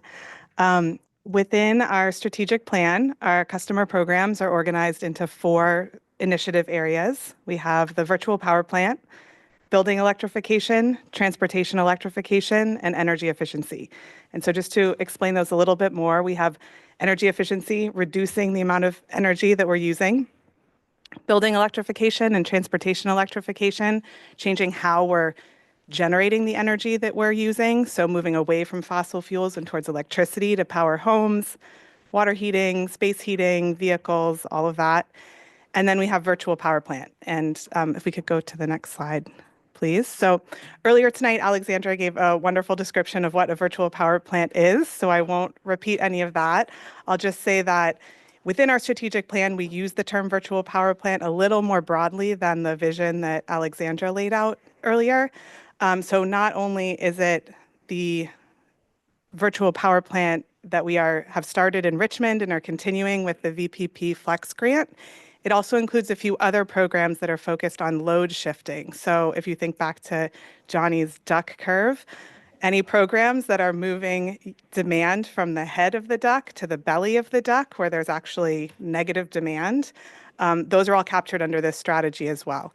And so just to highlight a few of those, we have MCE Sync, which is a managed vehicle charging program. And I'm so sorry, I'm going to look at the screen because it's really wonderful to have everyone here in Concord, but I'm used to being about half, again, closer to that screen than I am right now. So looking forward to the future, we'll be increasing we have goals to increase enrollment in our managed charging program by 66% by the end of 2026. And in the next couple of weeks, we'll be announcing a new smart vehicle charger really it's a giveaway. It's free. We'll be covering the full cost of those for income qualified customers to allow them to enroll in our managed charging program if they don't have a vehicle that's already compatible with that program. Our Peak Flex program is a program where we will pay customers to reduce their demand during summer high demand hours. And that program, we have a goal of increasing our participation in that program by tenfold in 2025. Our energy storage program helps customers get batteries to increase their resiliency. And thanks to a federal earmark, which I am happy to say, we have recently received communication from the DOE that we can move forward with this despite the chaos of the last several. Yes, we are moving. With that grant, we aim to increase the amount of storage that we've helped our customers install by 56%. And then Alexandra talked quite a bit about the VPP grant, so I know that you all are familiar with that one. So next slide, please. And this, I'm actually not going to talk through this slide. This is just more kind of breaking that down into more detail, and it's in the deck if you'd like to read through that on your own. And next slide. So building electrification, we have a few strategies under building electrification. The first one is to address the workforce. So we have a program that offers training to folks who are seeking to enter the workforce, and then also offers training to contractors who, at this point, we're mostly focused on heat pump water heaters. So contractors who do water heater installs, if they're interested in getting training on how to do heat pump water installs, we offer that training. And new to this program, we also will compensate them to attend manufacturer training. And there's a lot of manufacturer trainings available, but it's a barrier to take folks out of the field for a day and send them to a training and lose that income. And so our goals looking for, or to date, actually, we've engaged 15 local contractors, provided job placement support for 154 trainees, and placed 41 of those in paid on-the-job experience with those 15 local contractors. For heat pump water heaters, to date, we've funded over 900 installations, and 123 of those are provided at no cost to low or moderate income homes. And next year, this year, we'll do another 360 plus installations, including at least 60 at no cost to low or moderate income homes. And we have a new program, which is the Emergency Water Heater Replacement Program. And this is a program that will help cover the costs of installing a temporary gas water heater at a home where the water heater has failed and it's not possible to go in and do a one-day swap out to an electric water heater. So we'll help cover the costs. It means there's 2 installations, but this program will help cover those costs. So a contractor can come in, put in a gas water heater. While that one is functioning and providing hot water, fix up the electrical or whatever other work needs to be done, come in no more than 45 days later and swap it out for an electric heat pump. This one is not income qualified right now. It's a barrier across the board for customers if they can't get a if they can't do a one-day gas to electric conversion on a failed water heater, because most people are not going to wait up to 45 days to get hot water back in their home. So it's not really it is an additional cost, but honestly, most contractors aren't thinking about this idea right now or selling it because it is more expensive. And so across the board, it's beneficial for us to incentivize this and hopefully get more contractors thinking about creative solutions for getting to electric water heaters, because that's where we want to be going, and that's where we'll have to be going with some new regulations from the from BAD, which I think I'm not supposed to be calling it BAD, but the air districts. Next slide, please. Electric vehicles. So we have a goal of installing 900 new EV charging ports by April of 2026. That's in addition to the 1,100 charging ports that we have already funded throughout the service area, or over 1,200 charging ports throughout the service area at 70 different locations. We have an EV rebate program that provides a rebate at the dealership at the point of sale for either the purchase or lease of a new or used electric vehicle for income qualified customers. And we have distributed we've distributed over 1,000 of those rebates and have a goal of doing 915 more by April of 2026. And then this board approved a bidirectional vehicle tariff that we are working on getting in place and aiming to begin enrollment in 2025. Yes. Hi, is this only pertaining to cars, or will this also, or is there a rebate available for bicycles? We don't currently have a e-bike rebate. One of the reasons we haven't is just there are state e-bike rebates and a few other like local e-bike e-bike rebate programs that are available to our customers. So yeah, it's just for vehicles. Okay. The state bicycle rebate program was like sold out in 10 minutes, and it also is incredibly underfunded. So if we could bring that back to the board at some time, that would be great. Okay. Okay. Next slide, please. Okay, and then lastly, energy efficiency. This is by far the biggest like tranche of programs by funding. It's also our longest running group of programs. And this first line here is actually summarizing quite a few different programs. These are all of our standard energy efficiency programs. They've been running since 2013 and have saved over 10.4 gigawatt hours of electricity and 400,000 therms of gas annually. And in this coming year, we aim to increase that by 5 gigawatt hours and 250,000 therms. And then in addition to our standard EE programs, we have some equity programs aimed at low and moderate income households, multifamily properties, and small businesses.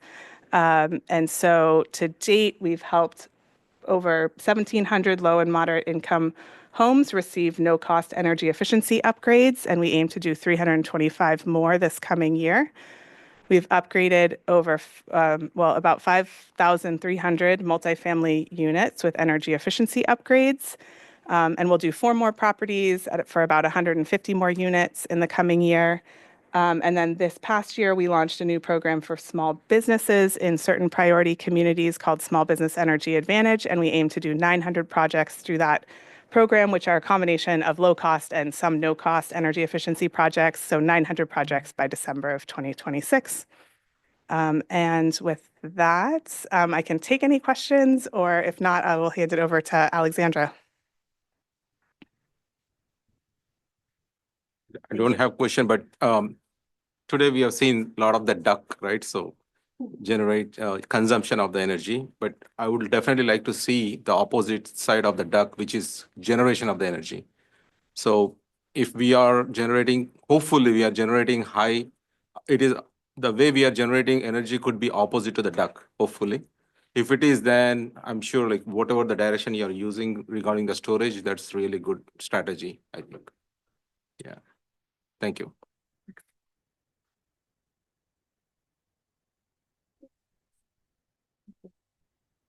All right. Thank you. We are going to talk about the money that makes this happen. So we are able, and like super shout out to Alice. I'm always super impressed by the team the work that her team does out in the field, real people, real equipment, real impact. And I want to help her do more of it. So we have been pretty aggressive in the last couple of years in pursuing additional external funding opportunities. This has been a concerted effort, kind of almost anticipating the change in administration. We knew many years ago that that was a possibility, and that as a result, we would have fewer funding options. And so we did kind of a full court press for the last couple of years to go after as much of that federal funding as we could. And I will be able to share some of those results with you here. In terms of grants and federal funding, at an overview at MCE, there are 11 of those customer programs that receive external funding. So not just MCE dollars, but these could be local funds, like the Marin Community Foundation is an awesome partner, and they've funded various MCE programs throughout the years. It could also be state level funds, like the California Energy Commission has been a great partner for state funds. Also, when you look at the federal level, then we've also been able to secure funding from the Department of Energy, as one of the key federal fundings. So, but the one agency that has provided kind of the bulk of the funding for the program since 2013 has been the California Public Utilities Commission. So that's $220 million from the CPUC to make many of these projects happen over many, many years, over a decade's worth of effort. Besides that CPUC funding, over the last 2 years, I guess 3, you're right, that screen's very far away, but recently have secured another $14.5 million in grants and external funding. I'm going to talk a little bit about how the federal funding freeze might impact some of that money here in a moment. So next slide. We're going to go through those 3 levels here in a moment. So as many of you know, there are many executive orders that have been recently signed, which are not favorable to renewable energy or sustainability goals or diversity, equity, and inclusion. As a result, some of the funding previously, under the Biden administration, there was a strong emphasis placed on what was called Justice 40, which was demonstrating that if your application or your proposal for funding had carve-outs or was specifically targeting communities that bore disproportionate burden to environmental damages, that you would get additional points to secure funding. So a lot of our proposals talked about the communities that you serve, that you are council members for, talking about the environmental burdens in our local communities and how MCE should receive this funding to put towards community investments. As a result, the language that was used in those proposals become target, and this new administration is being anathema to the current priorities. As a result, some of the funding that we've secured, some is at lower risk and some is at higher. So over these 3 tiers, I'm going to tell you which is which. The logic that we were using was that the further along you are in your contracting process with your respective federal agency, the less likely it would be to any clawbacks. So we worked really, really hard over the last couple of years to not only apply to grants, secure the grants, get into contracting, and I think Director Brown just said, cash that check. We tried to get as close as we could, to cash that check so that we would have that money secured. What we are actually seeing now that there are federal recipients of funds, they have the money in their bank accounts and they're still getting frozen. So it is kind of an unprecedented, it was not expected that the funding freeze would be so deep. Would be very deep in the process. So the 3 risk categories I'm about to share are subjective, and these are based on the best information that we have. So low risk funding sources, funding grant that we have secured that we don't think is at high of risk are from our local partners. The Marin Community Foundation is unlikely to be impacted by the federal funding freeze. Asterisks, caveats. There's a lot happening these days, but we are unlikely. That money is pretty secure. Also, the CEC funding for that first pilot tranche, because we're so close to finishing that pilot, very unlikely that money would be somehow impacted. Next slide. We're going to move into medium risk. There are 2 grants that are kind of in this medium category. Again, it's for the California Energy Commission VPP Flex. Thank you for your resolution that we can accept these funds if we are able to cash the check. Again, it's state level instead of federal, so we have a bit more reassurance there. But we have been seeing that there are some state level administrated funds that are also being impacted by this federal freeze. So that's why it's in medium. Also, we are many years into that second grant. The Strategic Growth Council has a grant where we are a partner called Transformative Climate Communities. That's $3 million to expand the home energy savings program. We are many years into this grant. It's less likely to be impacted by the freeze. And then last slide, we're going to move to the high risk funding sources. Just as an example, because I think it really helps paint a picture, we are in some of these earmarks that your board has helped us politically engage with our Congress people to secure earmarks for MCE programs. Some of these earmarks are divvied up to different departments like HUD or the DOE. We were calling our staff person and they were not responding. We were emailing them. After this federal funding freeze was announced, they just went silent on us. And we didn't know if they were fired, if they were told not to talk to us. It was just kind of like unknown. I think it was 3 days ago, Alice, we finally got note that one of the earmarks, our staff person who's wonderful and working with us at the DOE, she sent a message saying, I was just told I can talk to you again, smiley face. So that's good news. So I think I got that about right. Alice can correct me, but yeah, I thought that smiley face was really nice. So, so these are cases where we are, have that last one, charged by public power. We already were drawing funds from it. These are grants that are already cashed. Some we are more in contracting phase, and they are at higher risk of being frozen as a result. Next slide, please. Yes.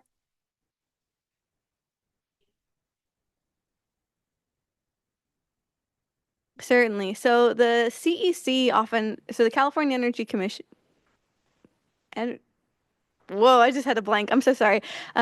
California Energy Commission, that is correct, often is a vehicle through which federal funding passes. And so it looks like a CEC grant, it smells like a CEC grant, but it's federal funding. And so what we saw was Northern California has received a $135 million grant called the Equitable Community Decarbonization Grant. And there is a portion of that grant that was actually federal funding. So it's about it's 35 million out of the 135. And so while the whole package was already awarded, the grantees were selected. MC is a partner to that grant. We were later told that a portion of it would be frozen because it had Inflation Reduction Act money in it.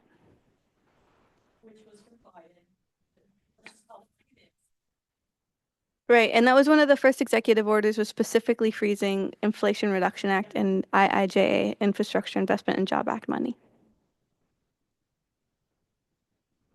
All right, thank you. I will hand it to our next presenter. Oh, sorry. Director Deere? Thank you. Thank you. I had a question. So you said that there was certain money that had already been deposited that was then frozen.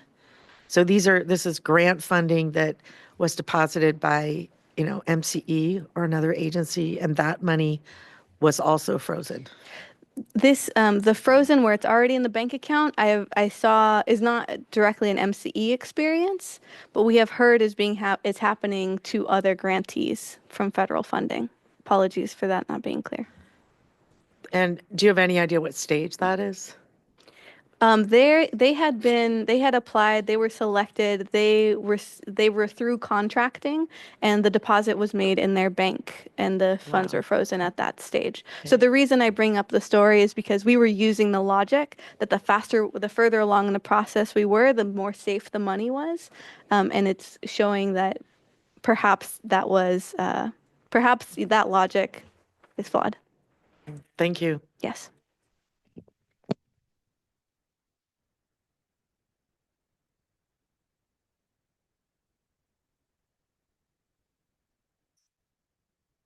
To Jared.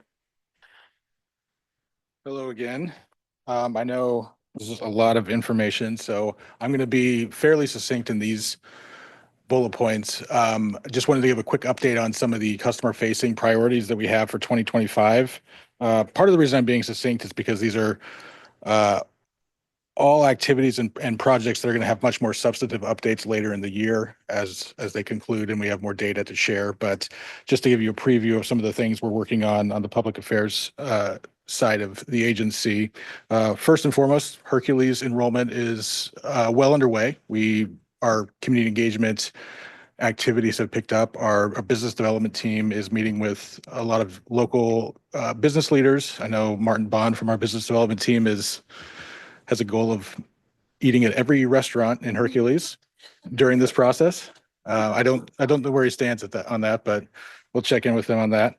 And a couple members of the team also participated in the Lunar New Year parade a few weeks ago. I know it was a little rainy, but they had a great time out there. Residents and businesses will start receiving mail in their mailboxes here in the next few days. Those went out, I think, just Tuesday of this week, so they should be hitting mailboxes here very shortly, explaining the change and where to find more information. And then finally, starting next week, we're going to have several in-person and online workshops for the community to attend to learn more about MCE, to have staff answer or address any concerns that they have. And the first one of those is at Hercules City Hall on Wednesday, February 26th. And the service begins on April 1st. So customers will start seeing MCE on their bills starting in April. Next, we have the language accessibility study that MCE has commissioned. We had focus groups in each county of the service area, working with our CBOs to better our community-based organizations to better understand our customer language needs, specifically as it relates to Spanish language customers, which is the most prevalent spoken language besides English in the service area. We're still compiling the results of that assessment, so we'll have more to share at a later date with the board, with MC internal staff, and with the Community Power Coalition. And that study is going to help inform MCE's communication and engagement strategy to further enhance service for non-English speaking customers. Our customer programs, I think, have been talked about pretty extensively here, so I'm not going to go into a lot of detail on them. I will say that, from a communication standpoint, from a MCE thought leadership standpoint, the VPP expansion, the heat pump water heater loaner program, and the forthcoming bidirectional EV tariff have all had interest from media, especially in the energy industry. So there's a lot of opportunity here for MCE to tell its story as these programs progress and to help shape the programs of other CCAs in California and beyond, as well as to influence policymakers as they consider regulatory changes.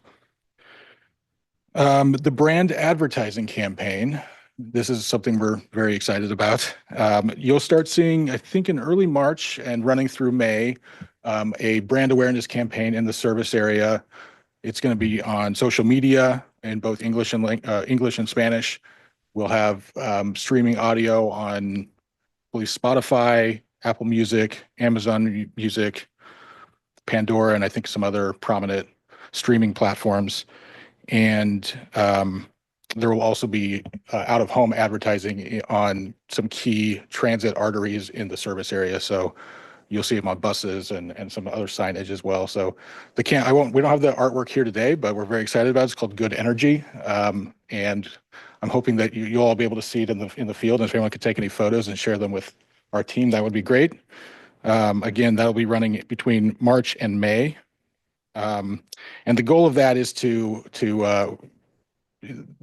raise awareness with our customers. A lot of MCE customers don't have a lot of awareness of us. We did some surveys last year to gauge the strength of our brand awareness. It's fairly low. So this is an attempt to increase customer understanding of what this line on their bill is that they might not know much about.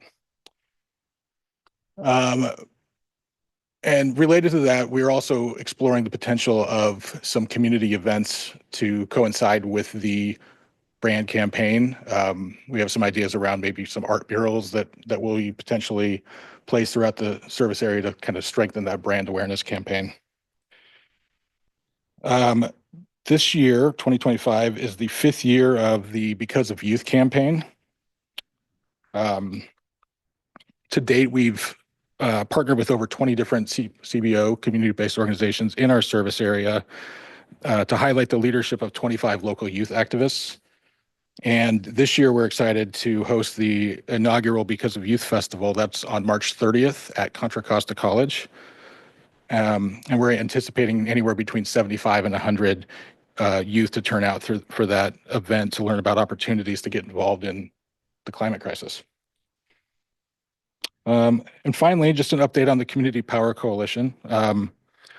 In 2024, ComPow, as the shorthand we use for the Community Power Coalition, engaged nearly 200 professionals from community-based organizations throughout the service area. That's been vital in facilitating community knowledge and sharing and identifying opportunities for partnership. A main focus this year is increasing membership of diverse organizations and as well as engaging with more environmental justice focus groups.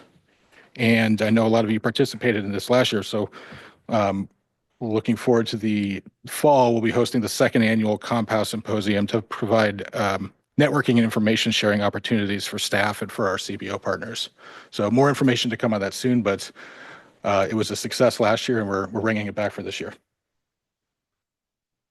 And I think, Dawn, I think you're next. All right. All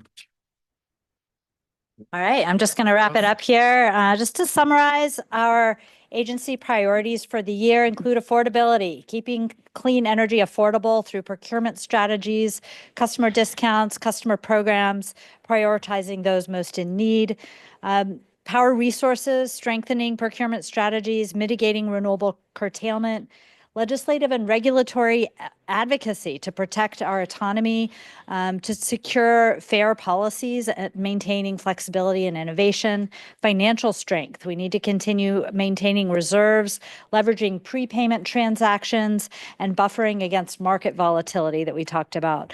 Our customer programs, expanding all the exciting things that we're doing on that front, and then our service area expansion into Hercules, which we're all really excited about.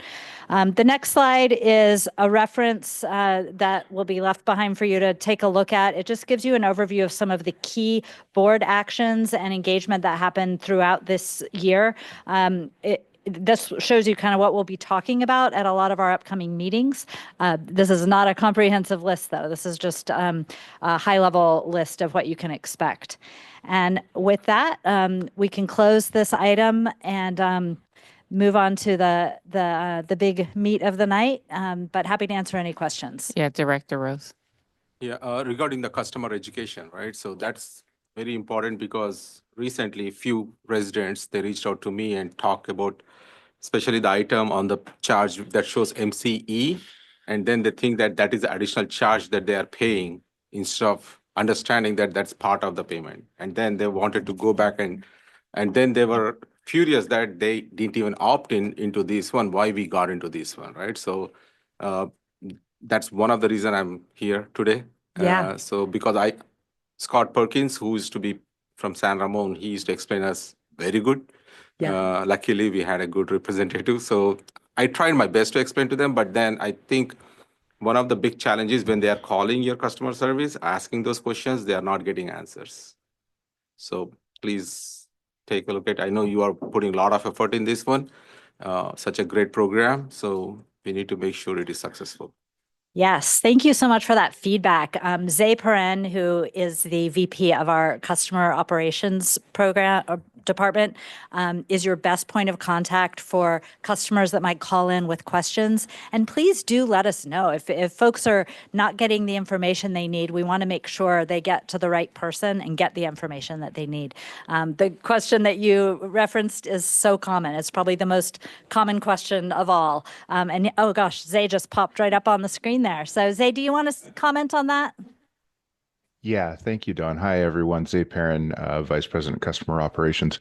Yeah, if the possibility does occur where a customer doesn't feel like they are getting those answers, please feel free to reach out directly to me.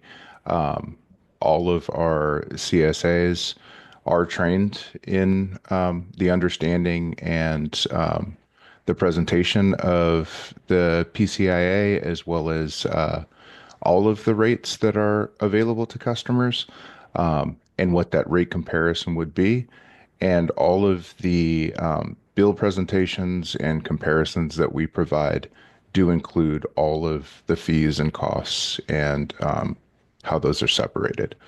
So happy to help anyone that has any concerns or issues at any time.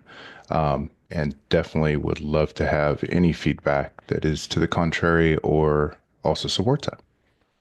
And we'll follow up with you directly via email so that you have the right contact information going forward. Perfect. Thank you. Yeah. Thank you. Are there any additional questions on this item before we move on to our last discussion item of this evening? All right, seeing none. I know it's really warm in here, so if you all need more water, if you could raise your hand and the team can bring more cold water over to you.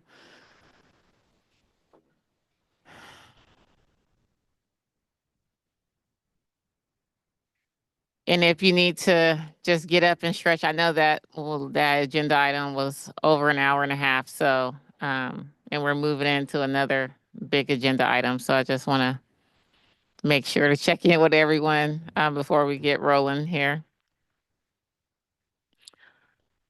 All right. So we're moving on to agenda item 10.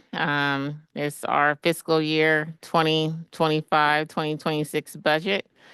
Introduction on power supply and staffing. Our VP of Finance will be introducing this item, Maida Strauss.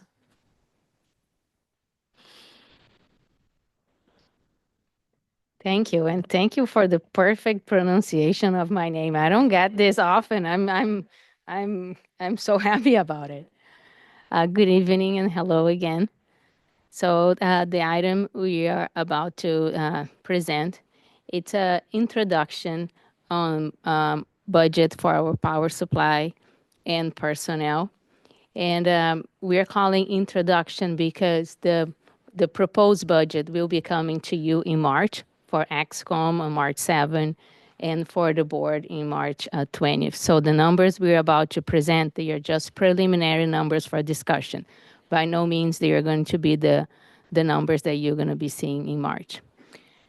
So for this item, we have a small team of folks to present, and I would like to introduce them. So we have Efren Akshala, MCE's finance manager, here behind me. We also have Shaheen Khan, Vice President of Diversity, Equity, Inclusion.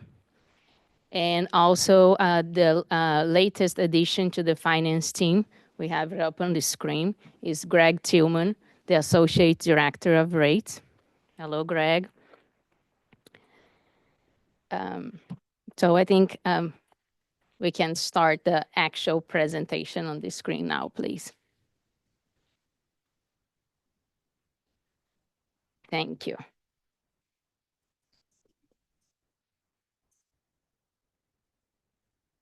It was sent real time. It was in the Right? packet you received yesterday, the real-time packet.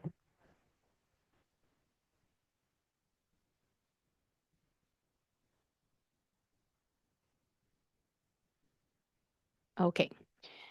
So starting with the summary of the highlights of what we are going to, the highlights, the high points we're going to hit tonight. So the first one is the forecast into our cost of energy. It's an 11% increase from the current fiscal year. And the main drives are the bullet points up on the screen. Increased cost of renewables, additional volumes of renewables and carbon-free energy needed for the power content disclosed requirements, and also additional volumes needed for serving the city of Hercules.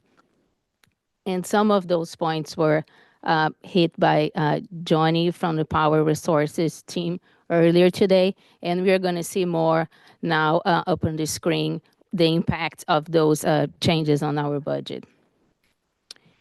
An additional item we are going to touch today was, we are going to touch briefly today is another surprise that we are going to bring to the board for a pleasant surprise we are going to bring up to the board in March also, and today we're giving a little introduction. It's a proposed adjustment for MCE's demand charges, and this will help our bottom line also. The other item is the personnel cost. You would be, the proposed would be a 12% increase from the current approved budget. And some of the main drives are the bullet points underneath, which is propose additional staff, increased premiums for medical, dental, and vision, plus other ancillary benefits, and also employer taxes. So here is just visuals of what I just mentioned. On the left, it's the current cost of energy, the budget for the current cost of energy. And on the right is the forecast cost of energy. We can see in yellow, which is the addition of us serving the city of Hercules. Then in orange is the power source disclosure changes of 13 million. And then it's the increased cost of renewables. To go over in more details on the cost of energy breakdown and the increased cost of renewables, I'm going to let Efren present that item to you. Great. Next slide, please. So before we go into actually explaining the drivers behind the variances that we're seeing, we also wanted to provide a breakdown of the cost of energy. And this was something that the February XCOM meeting also suggested. So when we break down the total cost of energy, we have 5 categories here that basically shows how we can break that down. The biggest one is energy purchases. This captures the energy contracts that MCE has in place. It also captures our purchases of renewable power and carbon-free energy. Then we have resource adequacy purchases, which are really just resources that MCE needs to have available to meet our customers' demand. Then we have CAISO costs. These are the costs associated with settling MCE's load and supply at the ISO. It also includes additional services related to the grid. Next, we have a market contingency for our open positions. So this is looking at our open position and adding basically a 20% hedge on those prices in case of any unprecedented market changes. And finally, we have other, which essentially captures all the NEM credits that we provide to our NEM customers. So in total, the total power supply cost is expected to be about $766 million for the upcoming fiscal year. Next slide, please. So now going back to what's driving the increase that we're observing year over year. I think as you probably have heard now, the main driver is the cost of renewables. If you look at this graph, which I think really tells the story, and if you focus on September 2024, you'll notice that the price was $90 per megawatt hour. And when you look at January of 2023, the price was $19. So that's almost a 5x increase during that time period. And so when MCE was buying the quantities that we need for the upcoming fiscal year, we were facing those high prices. And unfortunately, that is the main driver of the variance. And again, as Johnny sort of explained earlier, we're noticing increased demand for these products, but at the same time, we're also seeing insufficient supply due to curtailments, due to congestions, and just transmission issues that we're observing. So thankfully, prices do appear to be cooling off, but again, those savings won't be captured until subsequent years as we start to buy products for future years. But in the meantime, these higher prices of renewables is contributing $54 million to the $77 million year-over-year increase. Next slide, please. So now moving on to the power source disclosure requirements in the city of Hercules. So changes to the power source disclosure requirements. This is actually something that was just passed at the last CEC meeting on February 12th. And what it does is it adds a new column on the power content label where MCE has to show load losses. And so that requires the agency to go out into the market and buy additional volumes of renewable energy and carbon-free energy to account for those load losses. This is going to reflect about $13 million of the year-over-year increase. And the reasons for the changes, in case you're wondering, is the CEC is basically thinking that this will better capture what is actually being generated to serve customers in California. And last but not least, we also have the addition of the city of Hercules, which we are very excited about. This represents an increase to MCE's load of 1.3%, and we are expecting about 10,000 customers to start service in April of this year. So this will be an impact of about $10 million to the year-over-year increase. Next slide. So this graph shows a number of bar charts. The green one is showing the cost of energy. The blue one shows the net energy revenue. And the purple one that you see there is the gross margin, so just the difference between the two other bars. And then we have personnel, and personnel is a percent of the budget. I think what's really important to see here is that the cost of energy has been increasing year after year. So for the past 6 years, it just continues to increase. For this fiscal year and for the next one, again, the main driver is the cost of renewable energy. But in previous years, it was RA costs, which are still elevated, but they have stabilized. So that's not the main driver this coming fiscal year.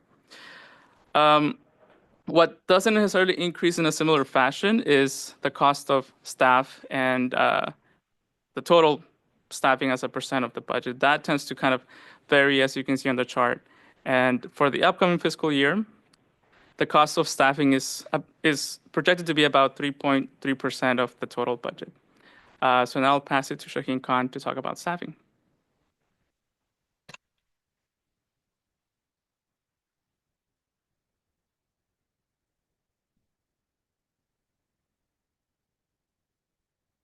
All right. I am Shaheen Khan.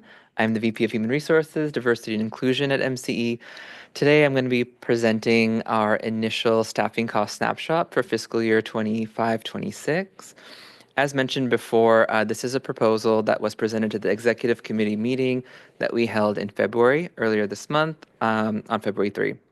So as MCE moves into our next fiscal year, we've carefully analyzed and proposed a staffing budget that's presented here on the slide that aligns with our ongoing commitment to our mission, vision, and values, similarly to what Dawn and Jamie were talking about earlier today. As we can see on this slide, our total staffing cost proposal for this year is, for the upcoming fiscal year, 25-26, is $30.4 million, which is a $3.4 million change from fiscal year 24-25, a 12.7% change.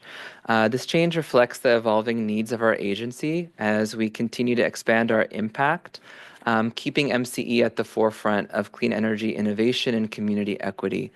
If we break down the total staffing cost line item further, it goes into two sections, which is salary and benefits. When we take a look at salary, we'll see that the total proposed amount for fiscal year 25-26 is $19.4 million, which is about a 16.2% change, or $2.7 million. If we take a look at the benefits line item, you'll see that the total proposed is $11 million, a 6.9% change, which is representative of $0.7 million. A key component of MCE's success is our staff. So our benefits line item is a key driver to not only be able to attract talent to MCE, but also continue to offer the tools and support they need to thrive both personally and professionally. Next slide, please. Now, digging a little deeper, you'll see on this slide here a pie chart. Basically, what this does is it breaks down the salary breakdown of the $19.4 million proposed salary cost. 86%, which is the largest item, is going towards existing staff salaries, 10.5% towards new salaries, the proposed new hires, 2.2% towards merit increases in COLA, and 1.3% towards promotions. On the right-hand side, you'll see the table. The table splits out by salary type, total projected cost of salary amount, total percent change from approved fiscal year 24-25 budget, and what the increased percentage is. If we go to the next slide, we'll be able to see the breakdown of the benefits budget. It looks similar, but this is focusing now on the benefit side. We will be able to see on the pie chart the exact amounts, percentages-wise, of the $11.1 million. 27% goes towards medical, dental, and vision. 23% goes towards retirement costs. 19% towards employer tax. 18% towards ancillary benefits like life insurance, AD&D, etc. And 14% goes towards other costs like workers' compensation, vacation cash outs, etc. If we go to the next slide. Here we'll be able to take a closer look at our employee headcount. So you'd be able to see over the last few years how MCE has carefully grown our staff. We tend to take a close look at what our needs are, both on the programmatic side and for our communities that we serve, on how we can strategically grow our staff to better provide programs, outreach, and also services to our customers in the communities we serve. Next slide, please.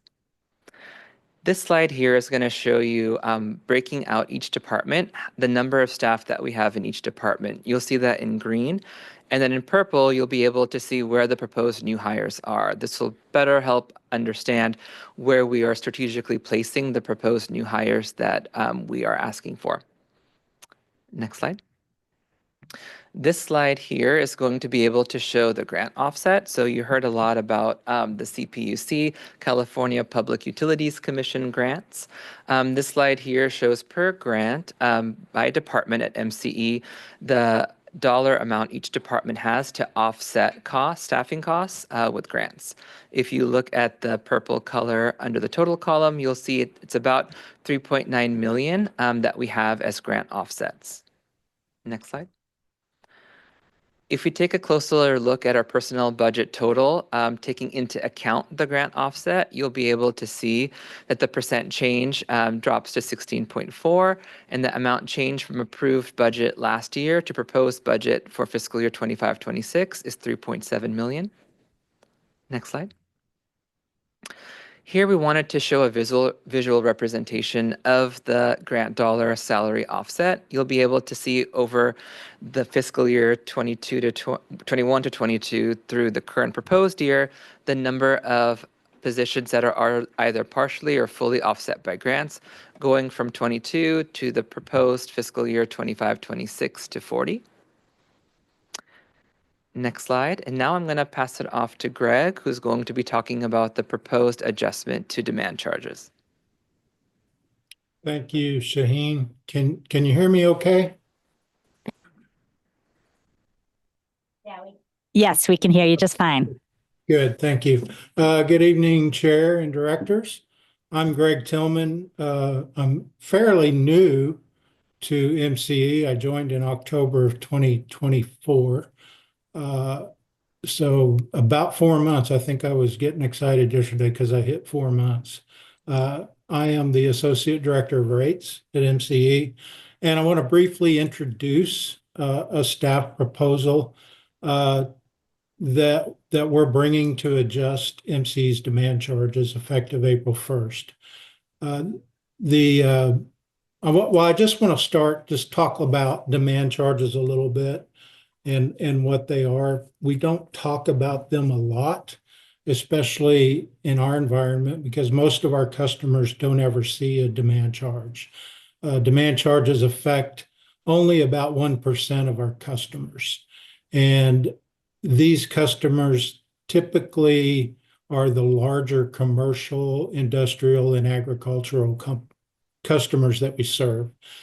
And what distinguishes these customers and the rates they're on is what they see on their bill. So typically, and what you see when you get your bill at your house is charges that are called energy charges, where they're based on a kilowatt hour. You'll see the acronym KWH on your bill, and that's a kilowatt hour, and you're getting charged for that. That's an energy charge. These customers, instead of just seeing that, they also see a demand charge, and it's based on a kilowatt or a KW.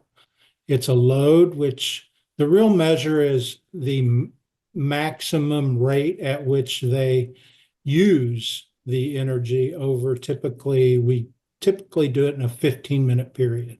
So they see on their bill 2 charges. They see an energy charge and a KW or a kilowatt hour, kilowatt charge which we call a demand charge. And I just want to clarify that these are different charges, typically only for larger customers. There are some utilities across the nation that are using them on smaller customers. That demand charge, or the demand level that we measure, is really an indicator of the capacity we need to serve that customer. And because of that, we bill them demand charges to cover that generation capacity cost. So primarily, that's what we're trying to collect when we have a demand charge. Where we are right now is MCE's last rate update was in January of 2023. And when we make full rate changes for our MCE, we set those pretty much not equal to, but at the same level as all of our rates are at the same level as PG&E at some discount. And so when we did that, we were pretty close on what our demand charges were and what PG&E's demand charges were. But since that time, capacity costs have risen. I think you've seen enough slides with that comment on it. The cost of procurement of capacity has gone up. So the costs have gone up, and just coincidentally, PG&E's demand charges have followed suit. So you've seen PG&E demand charges go up, but MCE's demand charges have not followed that cost. So over the past 2 years, we've left those level. And what we have now is sort of a gap in the revenues that we collect through our demand charges and the capacity costs associated with that service. So we're proposing to increase our demand charges for that set of customers. And those customers that are affected on average are going to be paying about 4.4% more for the MCE generation piece of their bill. That, even with that increase, our generation rates that we charge customers will still be significantly below PG&E's rates for generation service. So we're not taking them to a negative position from a rate perspective with this change. Most importantly about these rate changes, there will be no impact whatsoever on those customers that see only energy charges on their bill. So especially our residential customers will not see a change based on this increase. Finally, before I close, I want to talk a little bit about the procedure based on what MCE's implementation plan calls for. So any rate change we make will be approved by the board, but only after that proposed rate has been publicly posted for 31 days. We made that posting on February 14th, and at the upcoming March 7th technical committee meeting, we're going to discuss this proposal in detail and bring whatever recommendation that the technical committee chooses to your board for a March 20 consideration of implementation. So I thank you very much for your time. And with that, I'm going to turn it back to Maida, I guess. Is that right? Thank you, Greg. With that, we conclude our presentation when we are open for questions. Yeah, so thanks, Greg, for sharing such important information. So when you mentioned about the commercial, is that commercial includes something like grocery stores or fuel stations? Typically, those would fall into, I believe, the B19 rate. So yes, they have a demand charge on their bill. So grocery stores, larger office buildings. There are some larger agricultural accounts on that. So that means the prices will go up again, right? So indirectly, the residents are going to get impacted. Right. Yeah. Those customers will be impacted. None of the energy-based customers will. So that's the 4.4% of MCE charges, and that's those customers that will be impacted. Okay, I just want to make sure that we are understanding what it means when it's not residents, but then it is commercial, but in the end, the commercial price that will be going into the residents. So we'll be hearing from the residents then. Director Salter. So thank you for this preview of the budget. I have several concerns that I hope when the budget's brought to XCOM and then the full board are addressed. The biggest one is we're seeing higher energy costs, but then you're proposing to spend more on staffing. And it seems like a precarious ask to be increasing the headcount at a time when we're seeing rising energy costs. So understanding why we need to dramatically increase the headcount. I mean, it's since you showed that bar chart, we're talking about the headcounts moved from like 98 to now 122. It's like a 40% increase in headcount. And I understand that some of that headcount is for programs and there's offsets. So that's clear. But we're seeing rising energy costs on, on the cost of goods sold side that are dramatic. And we're also seeing potential grant funding being taken away. So it does not seem very prudent at this time to be, increasing our headcount and then also the benefits that are going to the staff.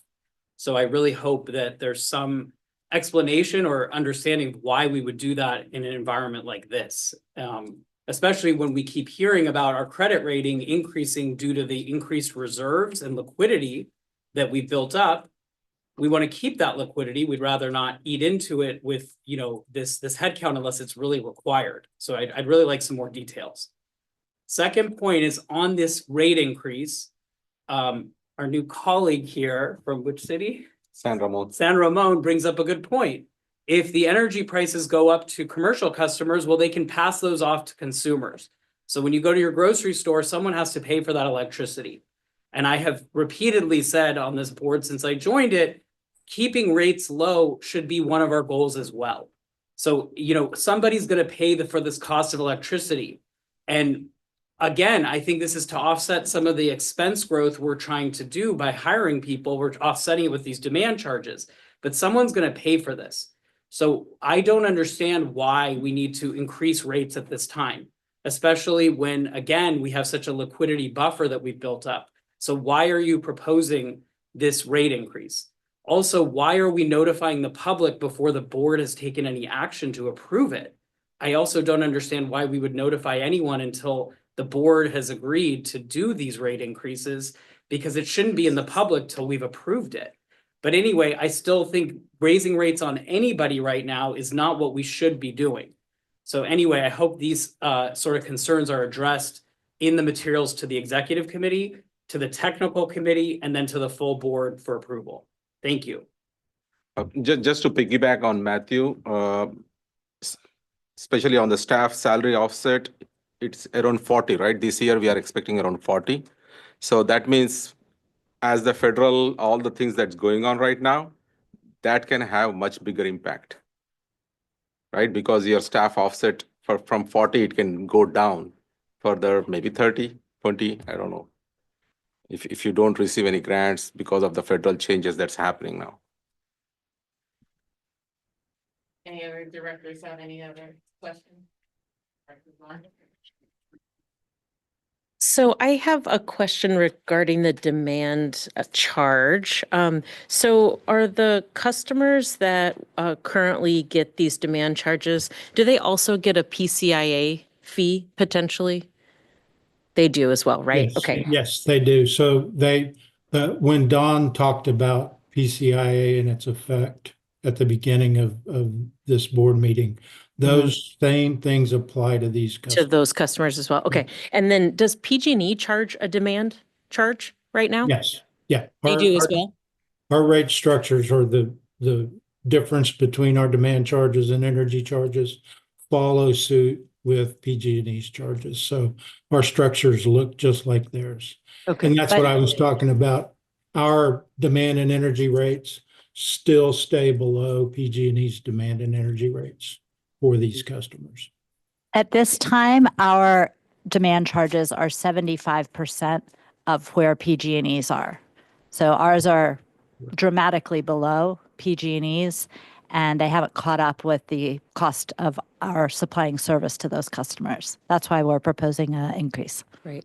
But I just want to clarify that there's multiple rows of charges and fees and various stuff. And you said during your report at the beginning, which none of us commented on, which I thought was kind of funny, nor did I, that many of our customers are currently paying more than our PG&E customer counterparts because of various fees. And so I'm concerned about the idea of raising rates. I was concerned the last time we raised rates because it was within this amount of the PCIA fee that we're like, no one will notice. So I'm not super excited right now about the idea of proposing an increased demand charge until we can say that all of our customers are in fact paying less than PG&E. And I appreciate that comment. Like that should be our main goal. And that usually is how we say we're offering, we're offering cleaner energy at a cheaper price, but we haven't been able to live up to that. And that seems like kind of a big bullet not to be living up to. And then the other part of this, and I've kind of said this, I've been taking notes as everyone's talking, and I'm really having a hard time resolving the idea of curtailment with the demand charge.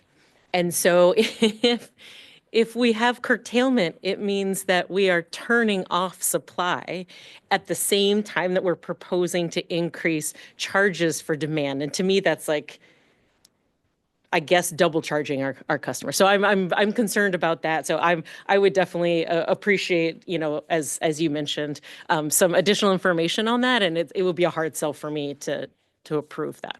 Correct, and we will talk about aligning the costs with the charges and the benefits of getting good price signals in front of our customers. That price signal tells them this is the right time to reduce their load, and that helps us with that curtailment issue. Director Andre?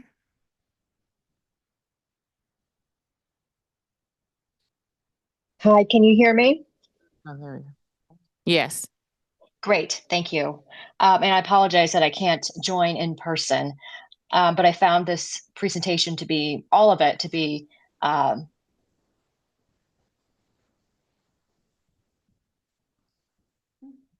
this is the first time, this is my first MCE board meeting, so I found all of your presentations to be highly informative.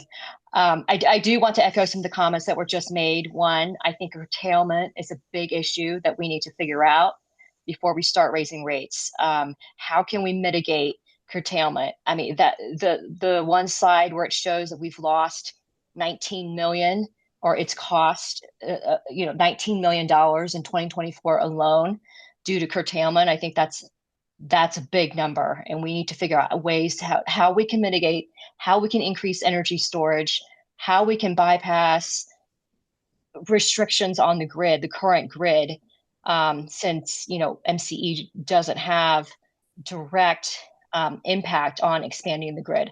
Although we may, I don't know. I don't know enough about that area. So I do want to get more information about curtailment. And secondly, with respect to the budget, I'd be curious, since there are 25 CCAs in California, I would like to see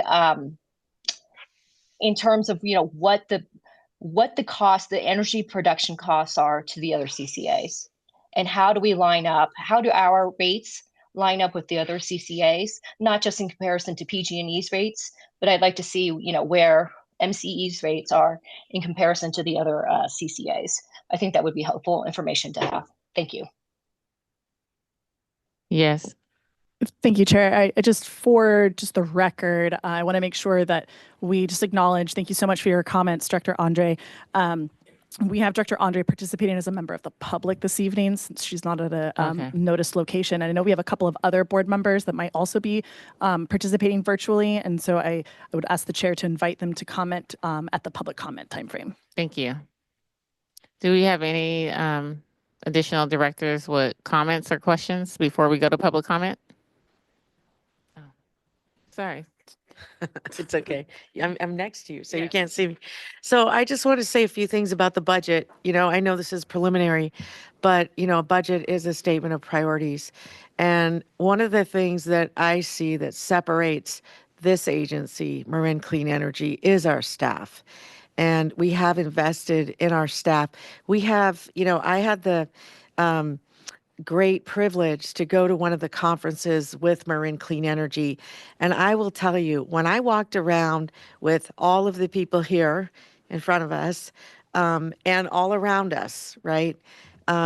They were like the gods. Everyone came up to them.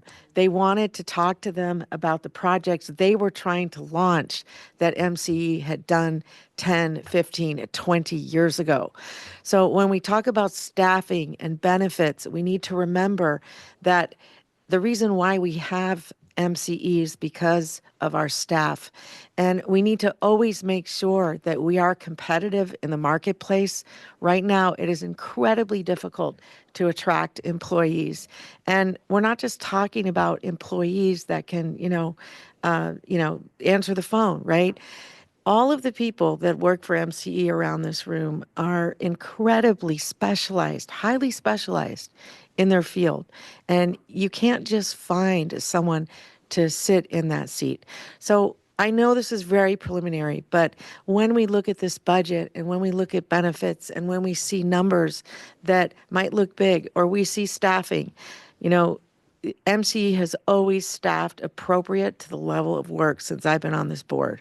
I have never seen fluff. I've never seen people that don't have positions. Sometimes I'm in awe at how much work one person on the staff does and how they do that. And, they're working at 10 o'clock at night. So, I know there's a lot of new directors, and this is just a preliminary night, but as we look at the budget, it really is a statement of priorities, and we need to remember what MCE is, and MCE is all of our employees working together to create the most amazing CCA, I think, in the state. And, the expertise that we have, we need to honor that and acknowledge it. So I'm excited about this budget. I see a lot in here that makes me very, very excited. I mean, rate increases, maybe not so much.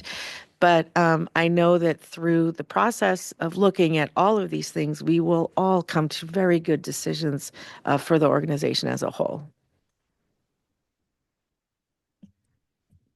Thank you, Director Thayer. I think that was well said. And I have to just echo those same comments.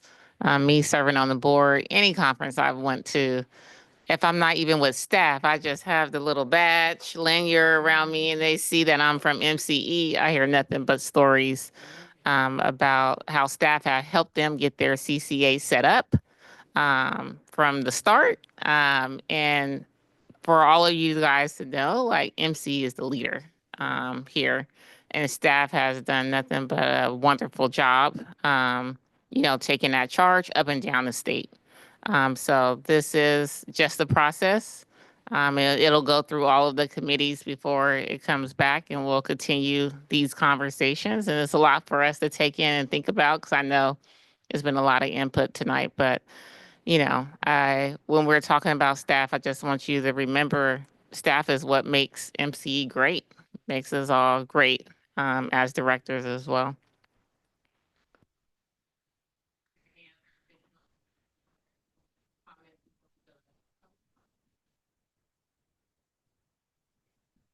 Yes, Director Salter. Clear that my comments are not directed at any staff member here or not recognizing the value that people bring to the organization every single day. And I think all of us are on this board because we're proud to be a member of this organization. And those of us that have elected to be on a committee do that because it's volunteer work. We care about making this organization better. What my comments are about the budgeters, we're seeing in an uncertain environment with a lot of risks. And we've already seen that the cost of the electricity has gone up tremendously. And so the budget that is being proposed is aggressive because it's asking for, hey, let's hire more people in the face of a lot of uncertainty. And so what I ask the board, our board members is to remember every time we increase the rates, that affects all the people that we represent. Whether it's a grocery store owner who's trying to make ends meet selling their goods, and the cost of eggs is a fortune right now. So all these costs matter. And so I'm not saying don't prioritize growth within the organization. All I'm asking for is some details about why right now, in the face of this uncertainty, do we want to continue to grow so much? And does it make sense? Is it prudent? Just to come back with some more information for us and to understand the demand charges better. And I really loved the comment about understanding not just PG&E, but how we compare to our peer group of CCAs. So it's just some more information so we can make the best decision, because at the end of the day, the costs do get passed on to the people we represent. That's it. Thank you. Thank you, Director Salter. Any additional comments from? Yeah, Yes. nothing was meant to imply anything towards you. It was just another thought that was important to get out there. That's all. It was a point. All right. Can we, Madam Clerk, can we see if we have any public comment? Yeah, it looks like Dan Sejedin, member of the public, would like to speak. Thank you. Good evening. I've been a fan and follower of MCE, I guess, since circa 2010, all the way back to the Charles McGlashan days. My comment regards, the whole budget and rate setting process. We appreciate kind of the additional, the start of providing more transparency into the 766 million of energy costs. There's a line item there still of 515 million.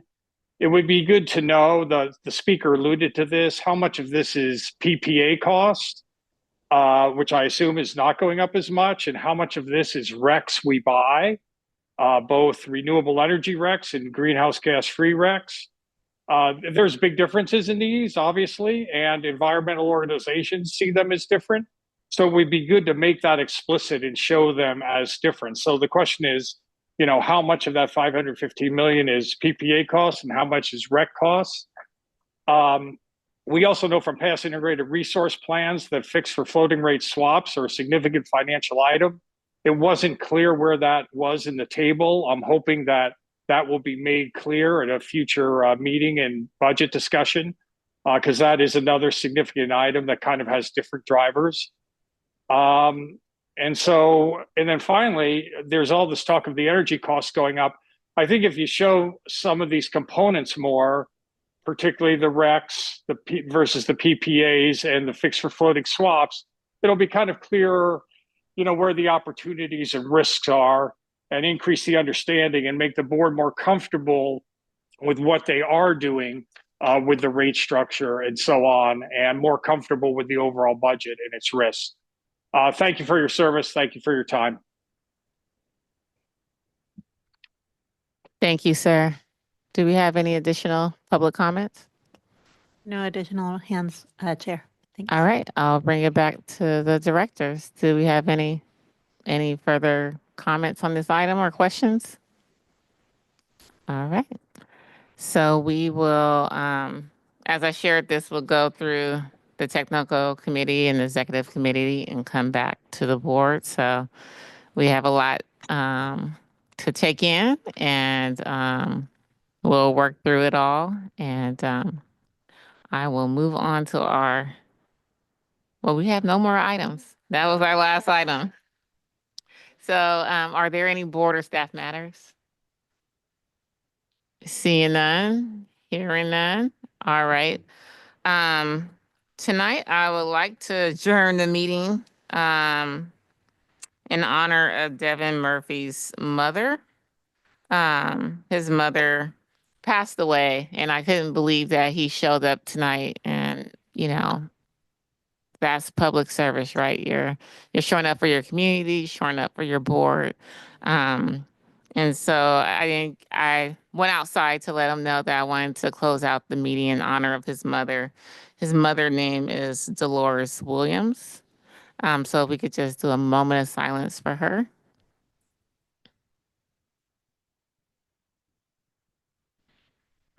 Thank you for that. Devin, if you're watching, just know the MCE board and team, thoughts and prayers are with you and your family. I will adjourn the meeting at 9:36 p.m. Thank you all. Drive safely. Have a good evening.